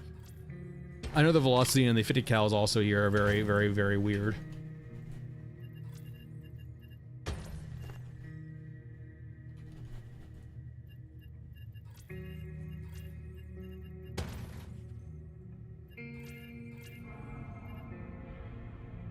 Alright, and we're gonna jump also.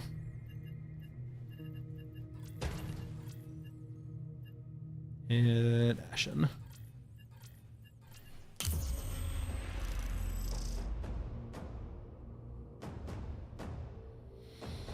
Yeah, that's just kind of getting into nuance of just like, yeah, balancing NPCs versus each other.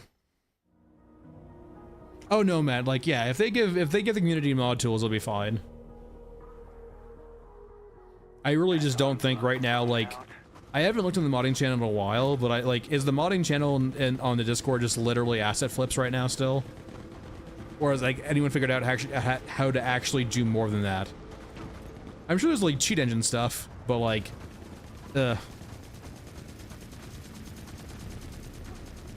you have to my knowledge with UE5, you have to put in dev tools.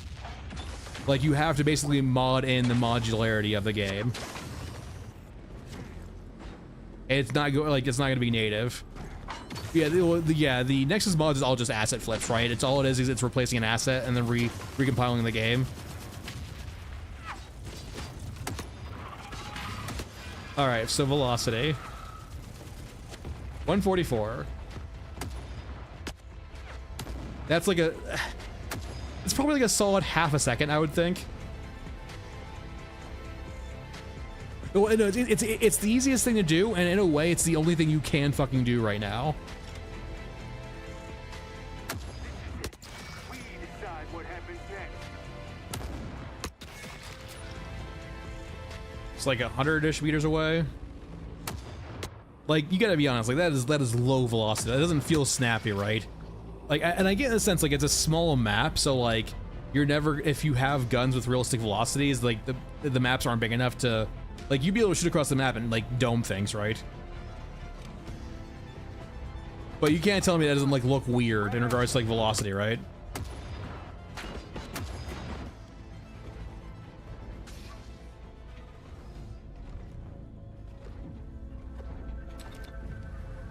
Like it doesn't look, I would say it doesn't look cinematic and it doesn't feel great either too.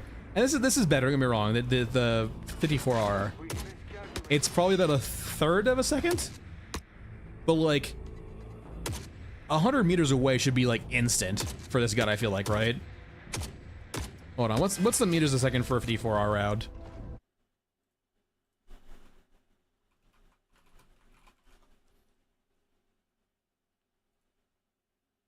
Uh, 54R, muzzle velocity. I want, fucking stop giving me freedom units. I want actual Euro units, you damn game, or your damn website. There we go, this is a Czech website. I know you guys can't see it, because I don't want to see any weird shit. Nope, didn't. I hate everything right now. So they were saying like 2,800 feet per second. Like 2,800 to 3K, 3 feet per second, which means about 1,000-ish yards per second. It's 3 yards to 1 feet, or sorry, 3 feet to 1 yard.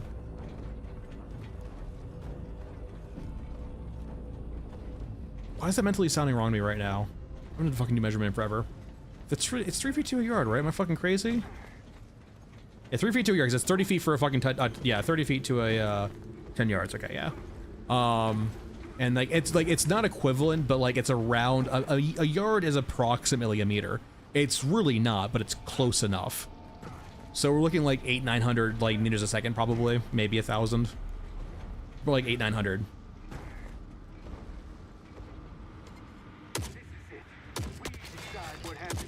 Like it's to the point where like this should almost be instant, right? Well, let me shoot something. Let me shoot something a little bit farther away. So like that's like maybe like a quarter second, maybe, to get to there.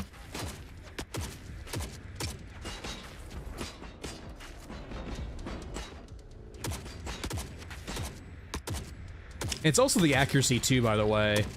It's not terrible on this thing, but like I don't know. Actually, I remember that's actually a stigma too, right? The SVD is actually not that accurate. I do recall actually like looking up the SVD. It actually like it is a DMR. So its MOA, considering, you know, USSR, ain't that great actually. It's like, isn't it like 4 or 5, I recall? Assuming like, you know, old Soviet parts. Not like a modernized version with actual good barreling. Oh, hey, Chopper. No, I said, hey, don't murder. Don't fly into the wall, please. Sir, you are breaking laws of physics. Sir, stop, sir, stop breaking the laws of physics. It's in the ground now, we're safe. As long as I'm the last one standing.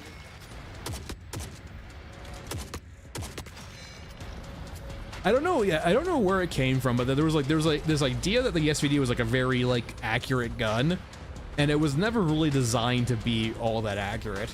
It was a DMR for squads to take out machine gunners. It wasn't supposed to be like a rifle you'd snipe out like 1,000+ meters for.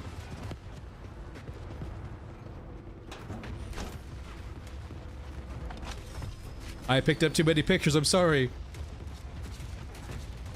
I'm sorry, I took too many pictures.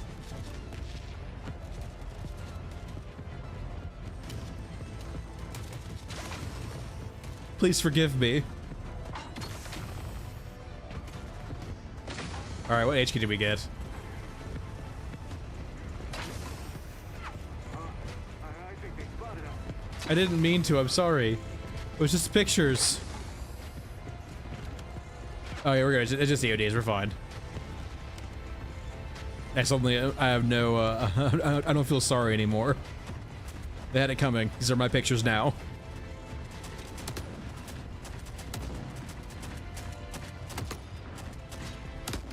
Alright, that's good to know. 3 shots to the chest or the torso for 50 cal sniper rifle. So if you're killing cyborgs, don't fucking miss.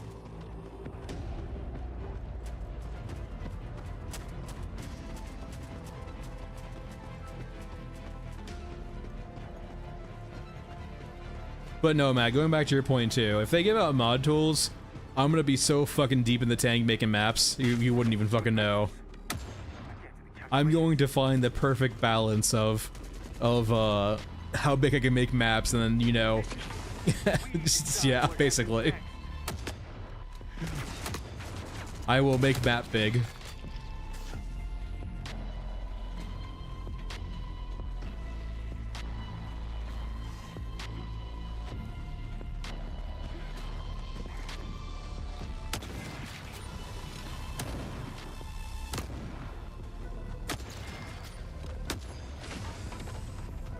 Safety measure. Wait, hold on.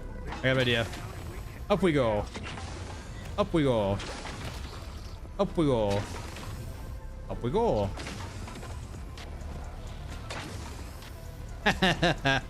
Stupid cyborgs. With your inability to climb heights. Hold on. Aren't you an idiot? There we go. I solved the gaming issue of just how to deal with melee units. You just climb on a tall object. You can mod it, Emp, with that, because the issue with unpacking UE5 shit without mod support is that most of the files are like a combined convoluted mess of like U assets and U objects, which you can't really break apart without using the engine. Or like look at without using the engine. The assets are stored differently and are just stored openly. So you can open the assets using a third-party tool and replace them if you so desire, and then recompile the game. And what they're doing, right, is like, say for example, like this is a very simplest take, which is probably not 100% accurate, so take that as a grain of salt. What they're probably doing, right, is like they're finding the model for Scav Girl. They are putting in their waifu model that they renamed to Scav Girl, and the code all points to Scav Girl, but now they've replaced the model. Don't you fucking grab me.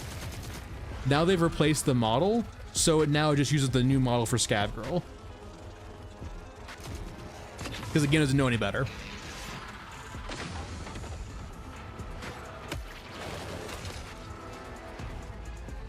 And they can recompile the game with the replaced asset, and like they didn't touch any of the U asset files or the U object files or so on and so forth, right? Things that you need to have, you basically need to edit in engine, so it works. Yeah, like that's a very simplistic take. Like that's why the model replacing works, without having to do like any deep modding, and how they can do it without mod support, really, right? So like, to my understanding, that's like basically what UE5 requires. Is like if the devs want to have the game have modding support, they have to develop it into the game to support modding support. They in theory, I guess, could just give everyone access to the project files. I don't think that's ever been a precedent sent by any company ever. It's just to give the raw files to consumers. I don't think, I know like Hades, for example, right, stored a lot of their code in just Lua, I think Lua files, right, which are just, were unencrypted.